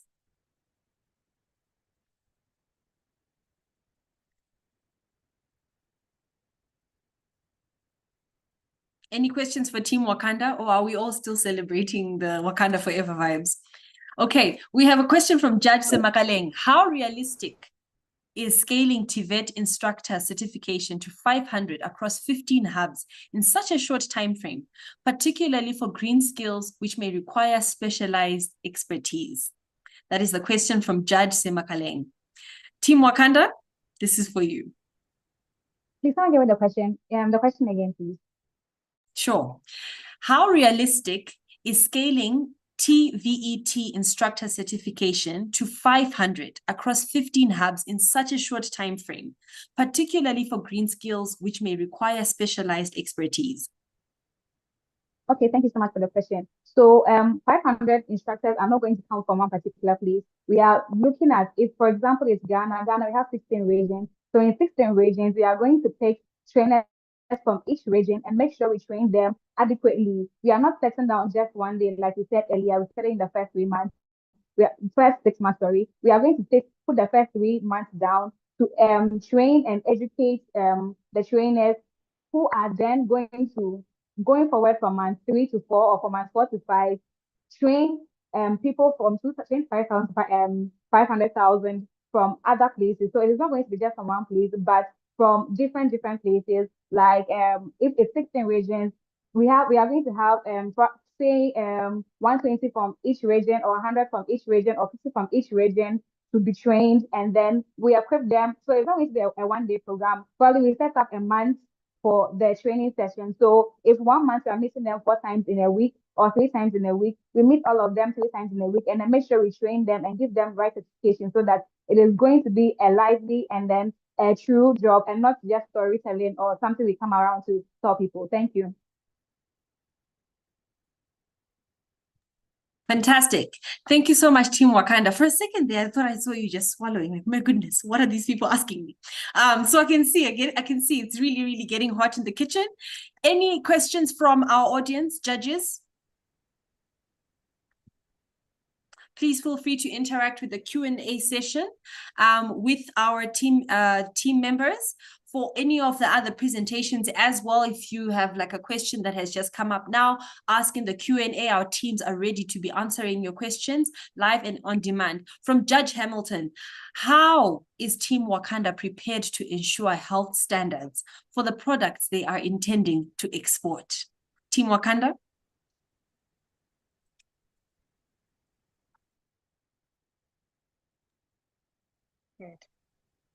Could I get the question again? How is Team Wakanda prepared to ensure health standards for the products that they are intending to export? So just like we said, most of these trainings are going to be by people who are certified. So mostly we're going to be training them skills, giving them skills. So that is our main priority. So skilling the youth and teaching them how to do the things. But we're not really exporting anything, but rather training the youth. So here the youth will give them skills in things like sustainable agriculture. We're also going to give them skills in solar installation. So here we're just creating jobs within the country and not really focusing on exporting any products. But if they make any products, obviously they have to go through different national standards in order to certify, like in whatever country they take it. So we will make sure that all products that are created are go through the different National Bureau of Standards. Yes, thank you so much. Awesome. We have another question from the audience, Team Wakanda. Are you not risking leveraging donor funds in this climate and with such a short time frame? Your question is, what will you sacrifice for this money, as the money comes with conditions? How will you balance your plan with the conditions of the money? Thank you so much for this question. So as you can see, most of the donors that we're looking up to, their priority is climate. So getting the funds will not be a problem, because that is what they want to facilitate. Everyone is looking towards sustainability and wants to create a better environment for both of us to get our resources right now, but also for the future, not to miss anything. So we know that we'll get the funds, but to ensure that we get the funds, we're going to give them our plan. So as you saw, we have the 180-day quick wins. So this will be proof that the plan is working. So we're going to show them that by that time we have approximately, I think we noted it down, we'll have 2,000 youth enterprises already funded, but we also have certified TVET instructors, and also the regional hubs will be launched. And these regional hubs, most of them will be temporary or mobile, to make sure that they reach the list of the people, because our main target is the rural people, the people in rural areas, but also the women, to make it inclusive, so that all these youth that are left behind are also considered. Yes, thank you. And our coming, we can also how do you call it, implement what the donors want us to implement, and not what the community needs the most, because whatever we are going to implement is going to help the community. And we also have to innovate locally scaled and rigid how to donor frameworks. We have to chase the money instead of chasing the impact. Although we have to chase the impact, but when the money gets to us, like we decided earlier, we proved that it works. So the donors would have no choice or option than to fund or give us the funding we deserve. So in the beginning, we proved that it works. We talk to the community members, or we speak to those in the rural areas, and let it get to know them, get to them that they are supposed to agree, or it's going to help with the youth who are unemployed in the communities, and the youth who are doing nothing actually with their life currently. So they agree to it, and then we go for the donor co-financing. Thank you. That was teamwork under everyone. Woo, the questions. I just have to take a deep breath on behalf of our teams. But these are our leaders, so they know how to answer these questions. They know how to pass the policy. So now, thank you to all of our judges for keeping the teams on their toes and getting them trained and ready to be policymakers. As Mavis already let us know, we know that the youth want a seat at the table. And so are they ready for that seat at the table? I think just listening to these presentations and seeing what the chat is saying, the youth are certainly ready. Now, last but not least, Jeune Impact. Jeune Impact. I'm really loving these, some of our team names, Young Impact. This is our next team, everybody. And as soon as their team starts sharing the screen, their 7 minutes will start there. Remember, please make sure your teammates are just looking around to see if the celebration reactions are coming up, because the celebration reactions are just to let you know that you have 2 minutes and you can please start wrapping up. Okay, Jeune Impact, commence. Voilà, merci beaucoup pour la parole accordée. Avant tout, je dis merci pour les organisateurs de ces programmes. C'est un programme, en tout cas, très complexe, important pour les jeunes, et surtout, sinon, les jeunes étant les piliers pour le développement de l'Afrique. Ça nous a permis d'avoir une expérience ajoutée par rapport aux propositions de politique publique. Mais avant d'entamer les propos du groupe 6 portant les notes du Jeune Impact, je voulais juste signaler une petite problématique à laquelle nous avons été bités par les collègues qui malheureusement n'avaient pas été actifs à la dernière minute, alors que j'attendais la dernière version pour les inputs, bien évidemment, des collègues. Cela, jusque-là, n'a pas été fait. Bon, qu'à cela ne tienne, j'ai l'outil de présentation, entre guillemets, draft. Je vais essayer de faire les miens pour voir si je vais sauver l'honneur du groupe. Je vais y aller. Nous nous sommes focalisés sur comment renforcer l'inclusion de jeunes de manière particulière, les jeunes dans les politiques publiques en Afrique. J'ai mis le cas de la RDC, qui est mon pays, sous réserve des inputs tels que je le disais des collègues. En ce qui concerne le contexte et justification, il a été souligné que l'Afrique plus de 80 millions de personnes vivant avec handicap.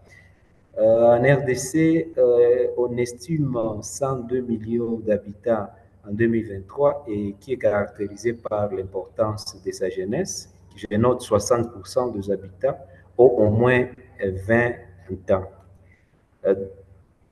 Par rapport à la problématique, nous nous sommes posé la question de savoir comment les politiques publiques peuvent-elles favoriser une inclusion réelle et durable des jeunes handicapés. Il y a des sous-questions, ils sont au nombre de trois. Quel impact a leur participation? Quelle politique adapter? Et en fait, comment impliquer les jeunes eux-mêmes? Slash, s'il vous plaît. On peut passer. Voilà, par rapport aux objectifs de cette présentation, donc de notre projet, globalement, nous voulons promouvoir l'inclusion effective permettait des jeunes handicapés dans les politiques publiques des jeunes. En termes des objectifs spécifiques, nous en avons trois. Identifier les barrières structurelles et sociales. Deux, plaider pour une intégration inclusive et en fait renforcer les capacités des jeunes handicapés à participer activement. Vous pouvez passer s'il vous plaît. Slash.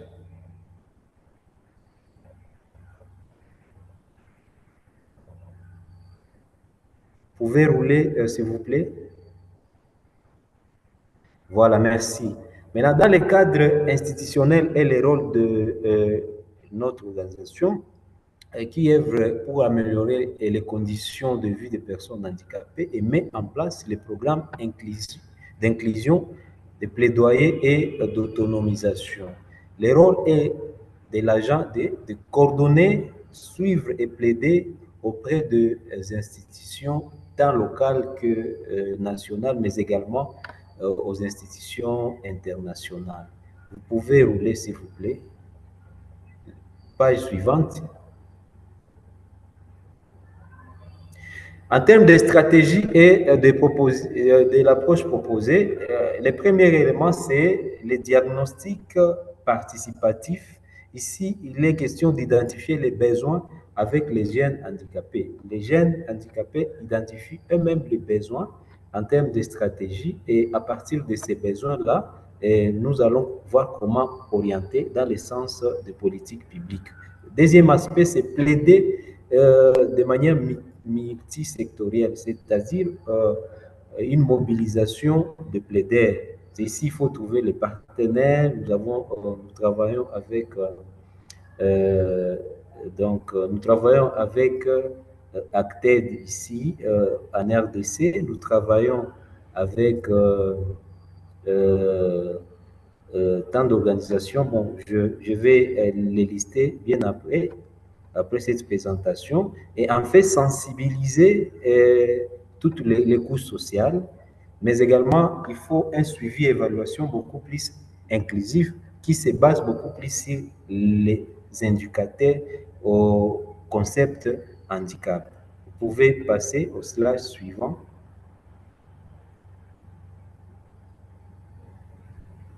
Vous pouvez rouler s'il vous plaît.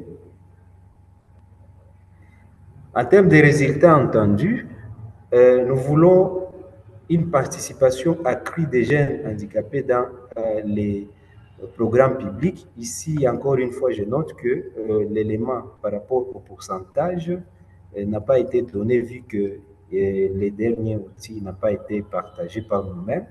Le deuxième point, c'est la recommandation publique intégrée.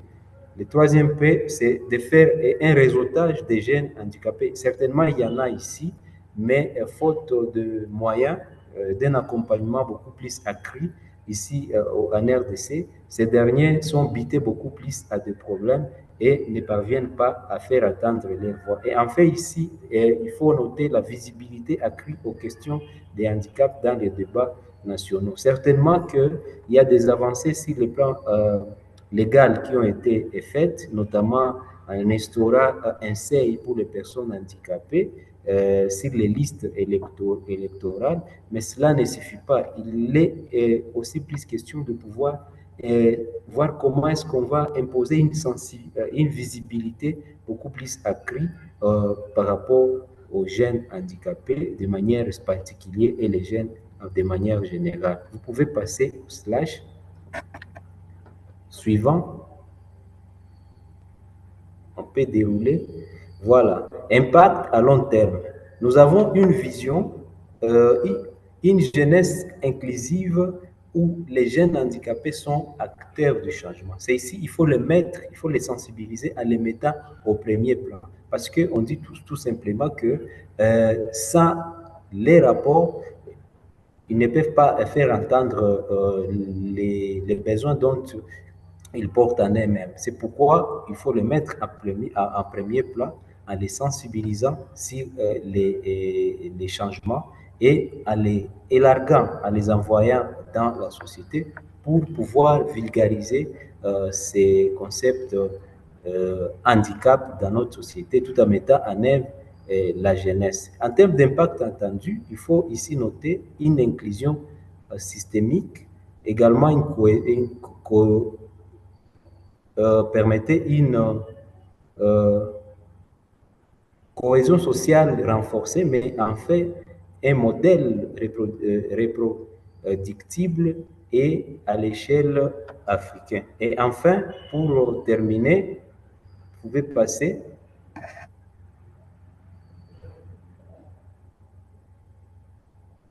Vous pouvez passer, s'il vous plaît.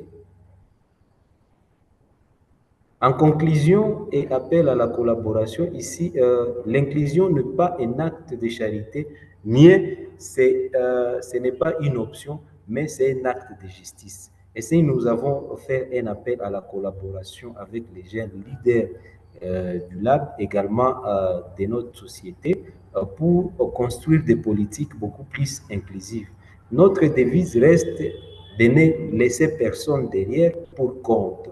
Donc, on met une exigence centrale sur l'agenda 2030 tel que préconisé par les Nations Unies. Merci, voilà un peu ce que nous avons apporté par rapport à cette présentation. Merci beaucoup. Merci beaucoup pour le jeune impact pour les présentations. Merci beaucoup. So, we are opening up a few minutes for Q&A from the audience and from our judges. This has been the most eye-opening session as to what our youth across 13 countries in Africa are saying about being at the seat of the table. The youth know the trends of the time. The youth know what exactly is pertinent, mental health, public health, all of the things that are bothering us. So what I want to know is, judges, what questions do you have for Les Jeunes Impact? Also to the audiences.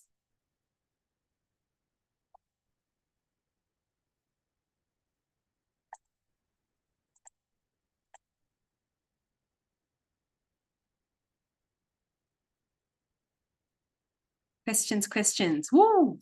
Judge Simakaleng.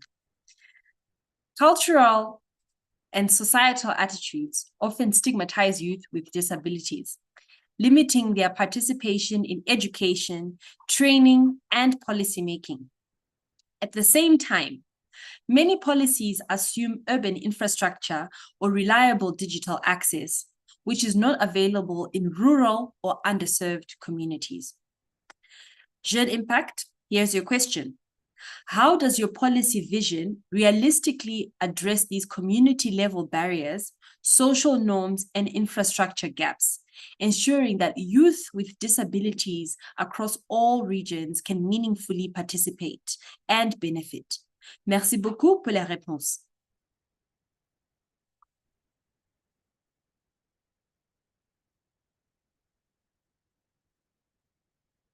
How does your policy vision realistically address the community-level barriers, social norms, and infrastructure gaps, ensuring that youth with disabilities across all regions can meaningfully participate and benefit? Jeune Impact, this one's for you.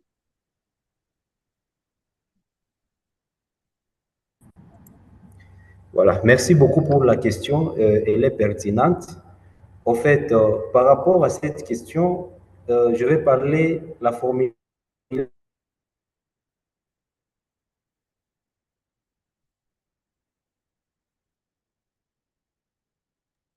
Malheureusement, il y a un petit problème avec Cabrel de jeu Impact. Is there anyone else on Cabrel's team? Il y a un petit problème.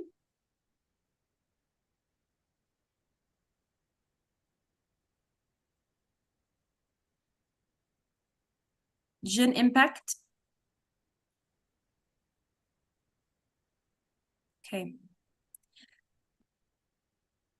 We shall be taking more questions from the chat and from the Q&A. Yeah. Rutendo, I have a question when. Yeah. Yes, please go ahead.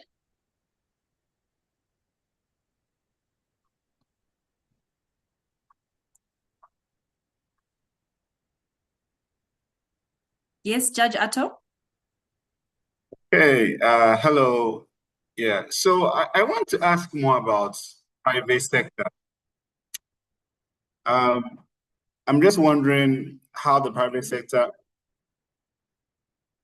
I think he's speaking, so.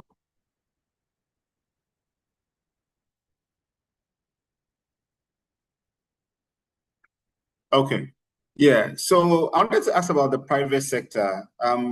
How are you trying to get the private sector involved? In Ghana, we say private sector is the engine of growth. I don't know if that's what you say in your country. But how are you trying to get the private sector involved to ensure that these policies can actually be implemented and enforced? Lots of questions coming the way of Jeune Impact. Also from Judge Joanna, how will you ensure that the policy intervention will not widen the urban-rural disability gap? Jeune Impact, may we have your responses, please? S'il vous plaît, les réponses.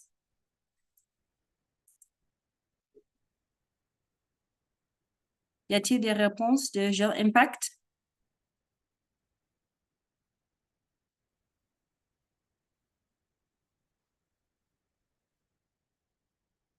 Okay, je pense que il n'y a pas de réponse de Jeune Impact. There must be a small network issue, so we will be expecting their responses in the chat as soon as their network is available. Okay, so you've heard our 18 finalists from 13 countries. Out of over 1,900 applicants. These are the policymakers of our time who are not only demanding a seat at the table, but they're making the chairs, the tables, everything with the policy proposals that they've given us here today with pertinent issues of our time.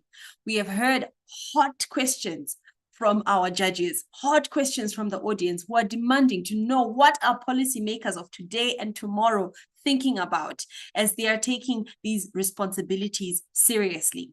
So as the judges begin to do their deliberations, I want to encourage all of you to please use the Q&A, engage with your audience's team members. Okay, we want to know what you're thinking, but also audiences, we want to know what you think the pertinent issues in Africa right now that need to be addressed are. As we begin to move on to the next session, we're going to launch the survey to ask you a few questions. And then we'll also want to show you what the year has been like for the Youth Policy Lab this year in 2025. So I'm going to allow for the video and the survey to start. Okay.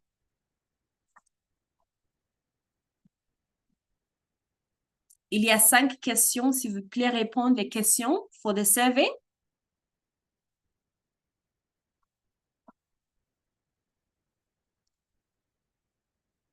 As we are responding to questions from the survey, which should be in about 2 minutes, it should be getting closed soon. I want to know from our audience, what do you think what is the most important pain point that policy should be answering in Africa right now?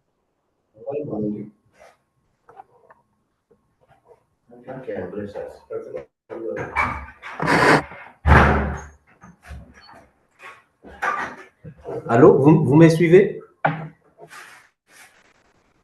Okay. As we are answering the survey, Jeune Impact, you have 1 minute to answer your question. Unfortunately, the time has run out. The time, so 1 minute.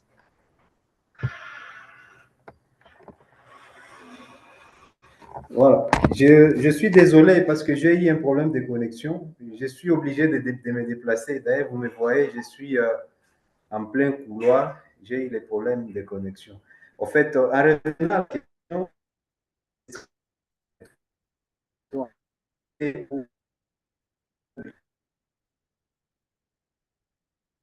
Jean Impact, vous pouvez utiliser le chat pour répondre les questions parce qu'il y a un problème avec les réseaux aussi.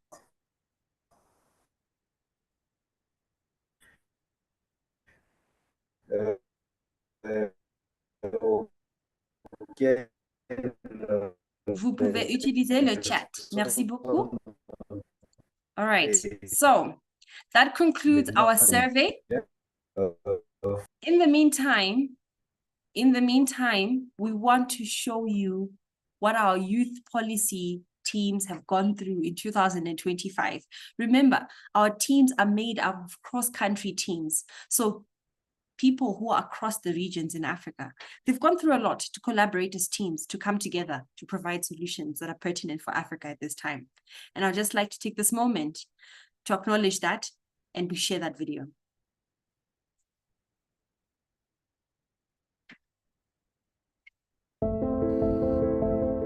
Africa has the youngest population in the world. Over 60% of us are under the age of 25. This is a massive tidal wave of energy, creativity, and potential. Yet, very few of us have any influence on the decisions that shape our lives. Youth unemployment is up 40% in some regions. Yet, only 1 in 10 of us are involved in policy making. Every day, millions of young Africans wake up to systems that don't listen to us. Policies shape the world we live in, and we've been left out of the room for too long. You say you can change Africa if only you had a seat at the table. Here's your chance. This is the ACET Youth Policy Lab, a Pan-African challenge for bold young leaders. Over the course of a month, 18 African youth will be grouped into 6 teams. Each team will be given a real national crisis to solve. Real problems, real solutions. With limited resources, a short time frame, and political realities, you must design a practical, youth-driven solution. It's about choosing priorities, making trade-offs, and defending your decisions with evidence, just like in the real world. Finally, teams will present their plan to a panel of experts. The ACET Youth Policy Lab is an opportunity for you to lead, learn, and sow seeds of change for Africa's youth. It's time to show Africa what you've got.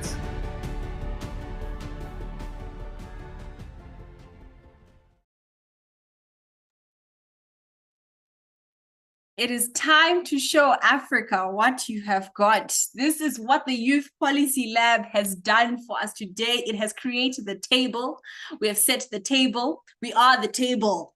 All right, I'm super excited about this. So before we go into the most exciting part we are all waiting for, which is the judges' deliberation and the winners of our policy lab today, I just want to take a few moments to look at what our audience is saying are the key priorities on our continent: provision of employment and youth empowerment, health, skills and employment, youth unemployment and food security. I can see a theme here: issues of employment, issues of climate, issues to do with health being a very significant factor that has come up today. I think we can all agree. Okay, so these are the critical issues of our time, and I just want to encourage the audience who is young today to please take lessons from our youth teams today to create policy proposals in your environment that are good for you. Okay, so enough from me. Okay, I know you are all excited to hear who the winners are of the Youth Policy Lab of 2025. Okay, so the winning team will receive a $100 gift voucher per person, an internship at ACET, a paper publication, a meeting with ACET president, and an event feature.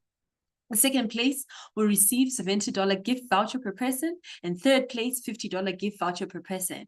And all finalists will receive a certificate of participation, a Yes Ambassador title, an invitation to future ACET youth programs. So if you're not already excited to get involved in the next iteration, I encourage you to be excited. Judge Atto, I want to hand over to you to tell us, what have the judges deliberated? What do we know about the winners?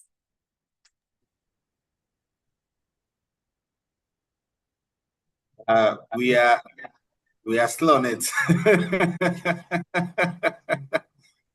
So I think you have to give us a little time. Yeah. All right, you can see it was hot. It was hot. The questions were answered from the judges, the panelists, the presenters. They all provided us with the responses that we needed. And I think when you can tell that the judges are having a difficult time with the decisions, it means the presentations have been on point. The questions of our time have been answered. I continue to ask questions around this issue of funding because that question has come up so many times. So I'd love to know from the audience, where do you think some of the money can come from for some of the policies that we need today in Africa? Where do you think some of the money can come from? Because money is a big factor.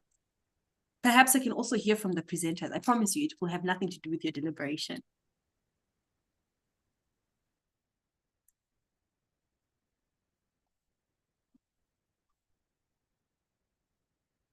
Obageng says the private sector. Okay, so the money could come from the private sector. Which private sector? The African private sector, European private sector?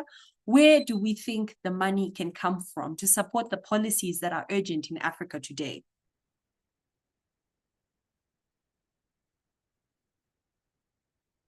Audiences, you can see it's not that easy to come up with the policy proposals that our teams have come up with here today. I think the teams can agree. The trade-offs that you've had to make for your policies have been difficult and intense. I like this suggestion. Every citizen could donate perhaps 10 cents, perhaps 50 cents towards policy proposals and development. All right, some good suggestions, recommendations, audiences, future policymakers. The African informal sector is the future from one of our audience. It is the heartbeat of our economies. We need to strategize resource mobilization through the informal sector. Some fantastic recommendations here. Perhaps our presenters have some few ideas of where could the money come from? Foundations that champion specific needs. The African diaspora, that's a very exciting one. I will say though, I'm a little biased towards the African diaspora as well as the private sector and the informal sector. I'm a little biased, but I'm happy to have my mind changed. Audiences.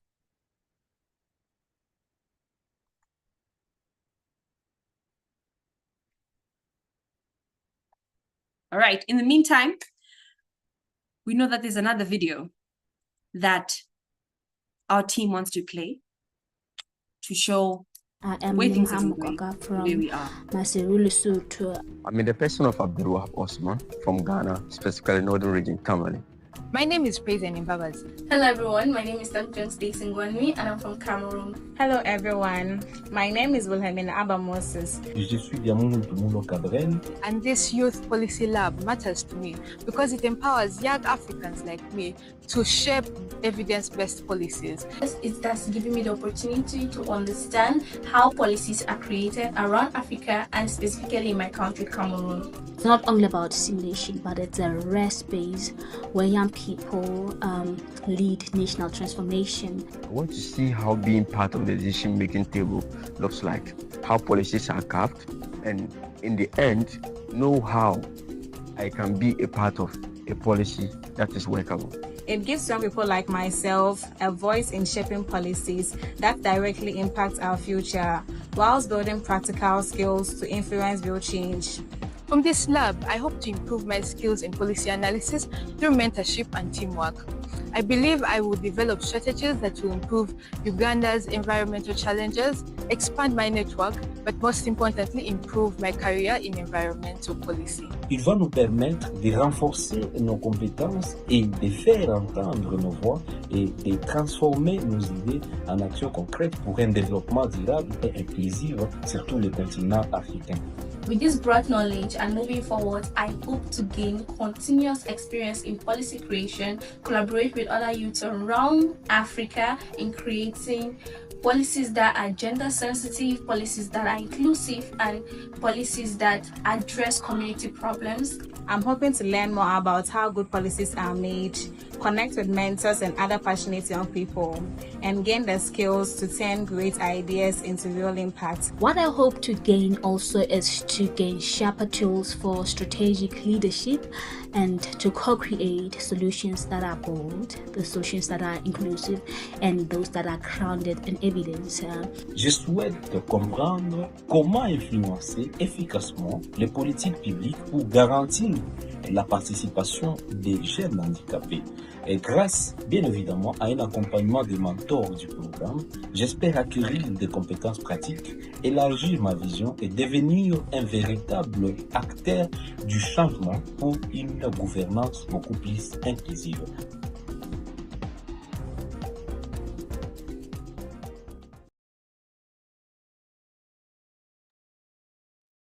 I think we've learned a lot about the ambitions of our presenters. I told you these are our current leaders, right? These are not future leaders, these are our current leaders, okay? All right, so I see that we have a few more responses that I just want to attend to from the audience, because the audience is our current and future leaders as well. I see a response here that how can we finance our policies in Africa today, strengthen local government and allow them to generate their own revenue and drive their own development. So we've got a local government person here in the room. And directly impacted government or private individuals with the zeal for growth and development. Okay, so private sector is winning, local government is winning, and also making sure the informal sector is involved in everything that we're doing. So with that said, before our judges give us the winner, I would like to invite all of the teams, tous les équipes, to please switch on your cameras. We want the audience to thank you, send all the reactions, just tell you congratulations for making it this far, fantastic work, well done. You answered the poker faces that you all pulled when the judges were asking you those difficult questions. That is not an easy thing. And you all did it anyway. So congratulations, well done. Please turn on your cameras as we wait for the judges to give us their deliberation and their answer. Judges, where are we? How are we doing? Yes? Okay. So as we announce the winners, teams, please turn on your cameras. We want to celebrate with you. We want to thank you. We want to congratulate you. Awesome work. Judge Atto, over to you.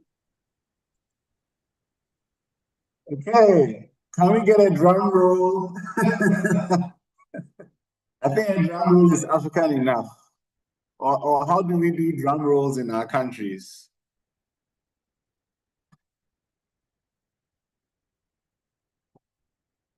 Okay, sorry, I just need an indication from the ACET team that we can begin. So Rutendo, I know everybody's waiting, but I mean the scores are in. I'm just okay. So Denzel has given me an indication that we can begin. Great. Okay, so we have 6 groups or 6 teams with people from different places. So I want to see in the chat. Who do we think won? Who do we think won? I want to see in the chat.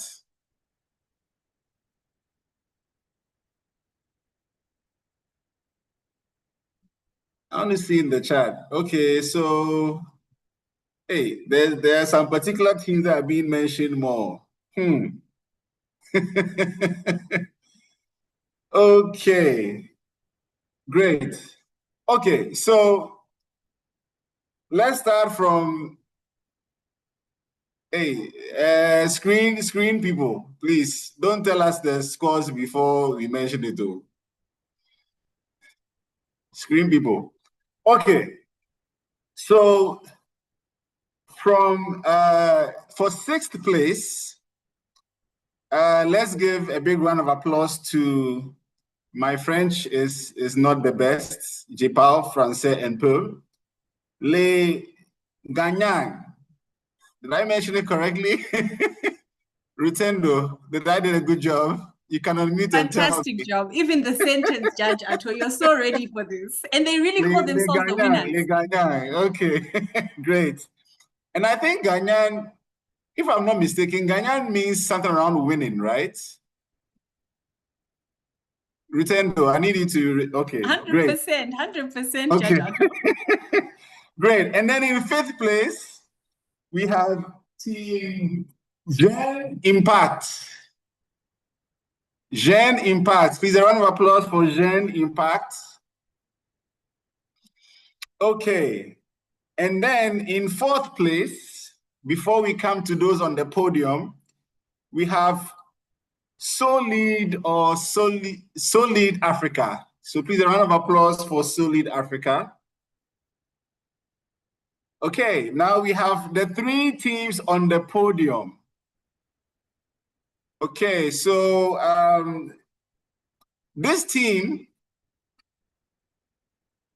they say they are celestial. So when you go up into the sky, you will find them. And one of their team members, I can see them on the screen. He is based in Tamale, Ghana. Please, a big round of applause for Leman Star. Leman Star came in 3rd place, and they are winning the bronze. So congrats, Leman Star. Okay, and then this 2nd team is made up of team members from different African countries, but they decided to choose a name from the language that is spoken the most on the continent, Swahili. Umoja. So Umoja is 2nd. I believe Umoja means freedom, if I'm not mistaken. My Swahili is a bit rusty now. That means that the 1st place team is the people that we've been watching on the big screen. T'Challa and T'Chaka and and all those people. So Team Wakanda, congratulations on coming in first. I think you all did an excellent job, and we look forward to implementation so that we'll have much better cities, countries, and a continent. Thank you very much. Merci beaucoup. Rutendo, over to you.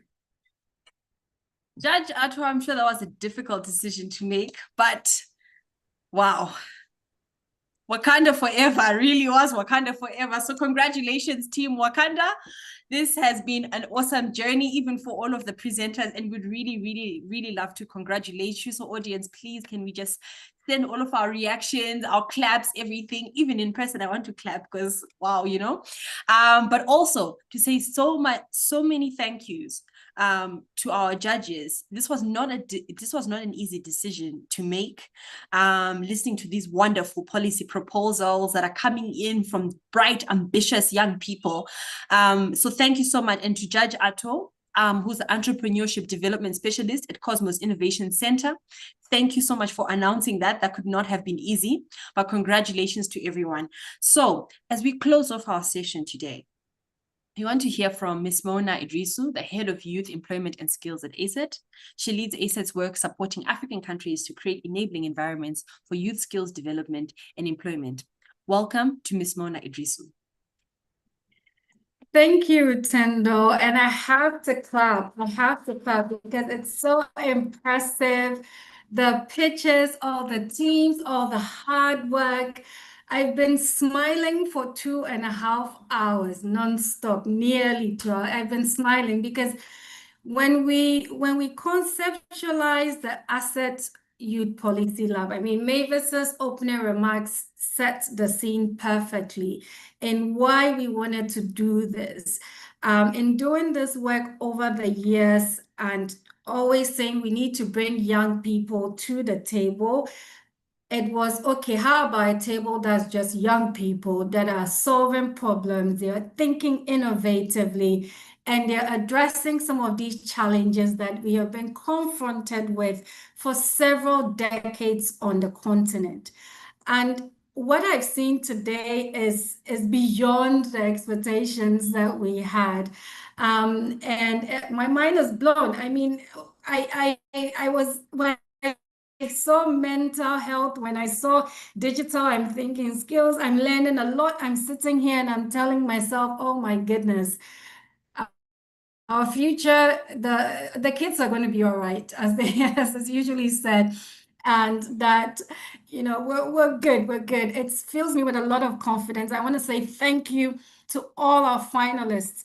Even the process over the last 4 weeks, your time you have dedicated to this, our mentors in the background who have been doing all of the coaching on their own time, volunteering to do this. We've been more than grateful for all the participation. For our judges, we know you have your day jobs and you're busy, you've taken time out to make sure that you're participating and you're judging. And to all our members in the audience, you sat with us for the last nearly 2.5 hours, and you have contributed, you're reacting, you're giving our panelists, our finalists, the mojo that they need to go through their pitches.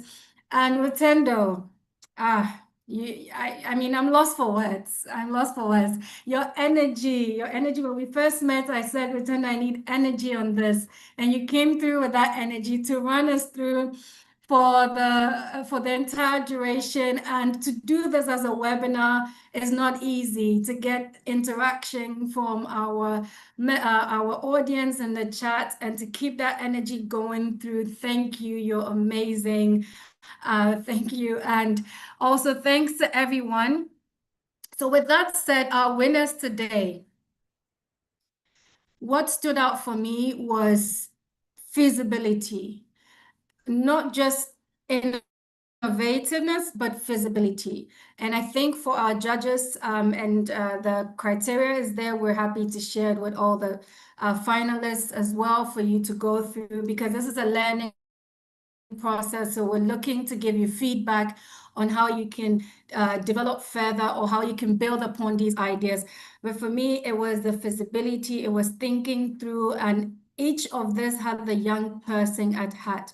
So to our finalists, to our winners, I'm looking forward to having you here with us at ACET for the next couple of weeks, interning and learning more. And it'll be interesting. I'm throwing a challenge to you that be prepared that I will come back to ask you at the end of your time with us, that do you really, now knowing what you know, are there things you would refine in your plans as well? And to our second runners up, third, fourth, fifth, sixth, we're not just parting ways right now. We're looking forward to you being YES ambassadors, where we are going to make sure that you're giving opportunities to speak on platforms with our youth group partners as well. And we hope that through the exposure that you're going to gain from this experience, it will build you up. It will tell you what you need. It will teach you what you need to know. But even above that, it will set you to understand policy and the way policy works. With that said, I would like to do a big thank you to the MasterCard Foundation, who have been our anchor partner for this, and all the youth organizations, Cosmo Innovation Center, YOTA, Youth Connect Africa. You've helped us to reach a massive number of young people, and I'm so grateful for that. And finally, my internal team here at ACET, both within the Youth Employment and Skills team and the comms team and leadership within ACET. We couldn't have pulled this off. Thank you for continuing to believe in us as we pilot these initiatives initiatives. We're a research think tank, but we're think tank, and increasingly we want to do for young people and do for young Africans. So with that said, thank you and have a lovely evening, a lovely afternoon, depending on where you're joining us from.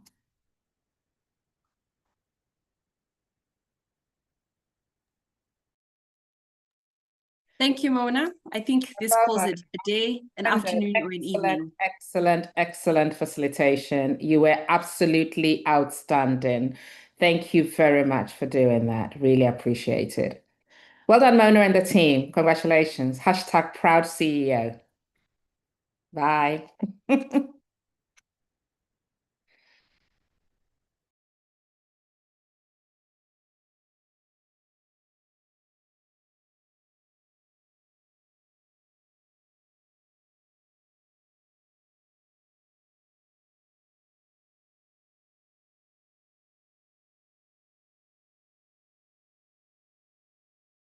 I am Limham Mukaka from Maseru, Lesotho. I'm in the person of Abdulwahab Osman from Ghana, specifically Northern Region, Tamale.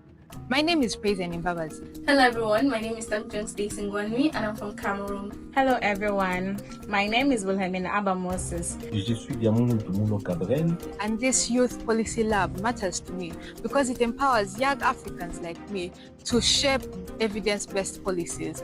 It has given me the opportunity to understand how policies are created around Africa and specifically in my country, Cameroon. It's not only about simulation, but it's a rare space where young people lead national transformation. I want to see how being part of the decision-making table looks like, how policies are carved, and in the end, know how I can be a part of a policy that is workable. It gives young people like myself a voice in shaping policies that directly impact our future, whilst building practical skills to influence real change. From this lab, I hope to improve my skills in policy analysis through mentorship and teamwork. I believe I will develop strategies that will improve Uganda's environmental challenges, expand my network, but most importantly, improve my career in environmental policy. Il va nous permettre de renforcer nos compétences et de faire entendre nos voix et de transformer nos idées en actions concrètes pour un développement durable et inclusif sur tout le continent africain. With this broad knowledge and moving forward, I hope to gain continuous experience in policy creation, collaborate with other youths around Africa in creating policies that are gender sensitive, policies that are inclusive, and policies that address community problems. I'm hoping to learn more about how good policies are made, connect with mentors and other passionate young people, and gain the skills to turn great ideas into real impact. What I hope to gain also is to gain sharper tools for strategic leadership and to co-create solutions that are bold, the solutions that are inclusive, and those that are grounded in evidence. Je souhaite comprendre comment influencer efficacement les politiques publiques pour garantir la participation des jeunes handicapés.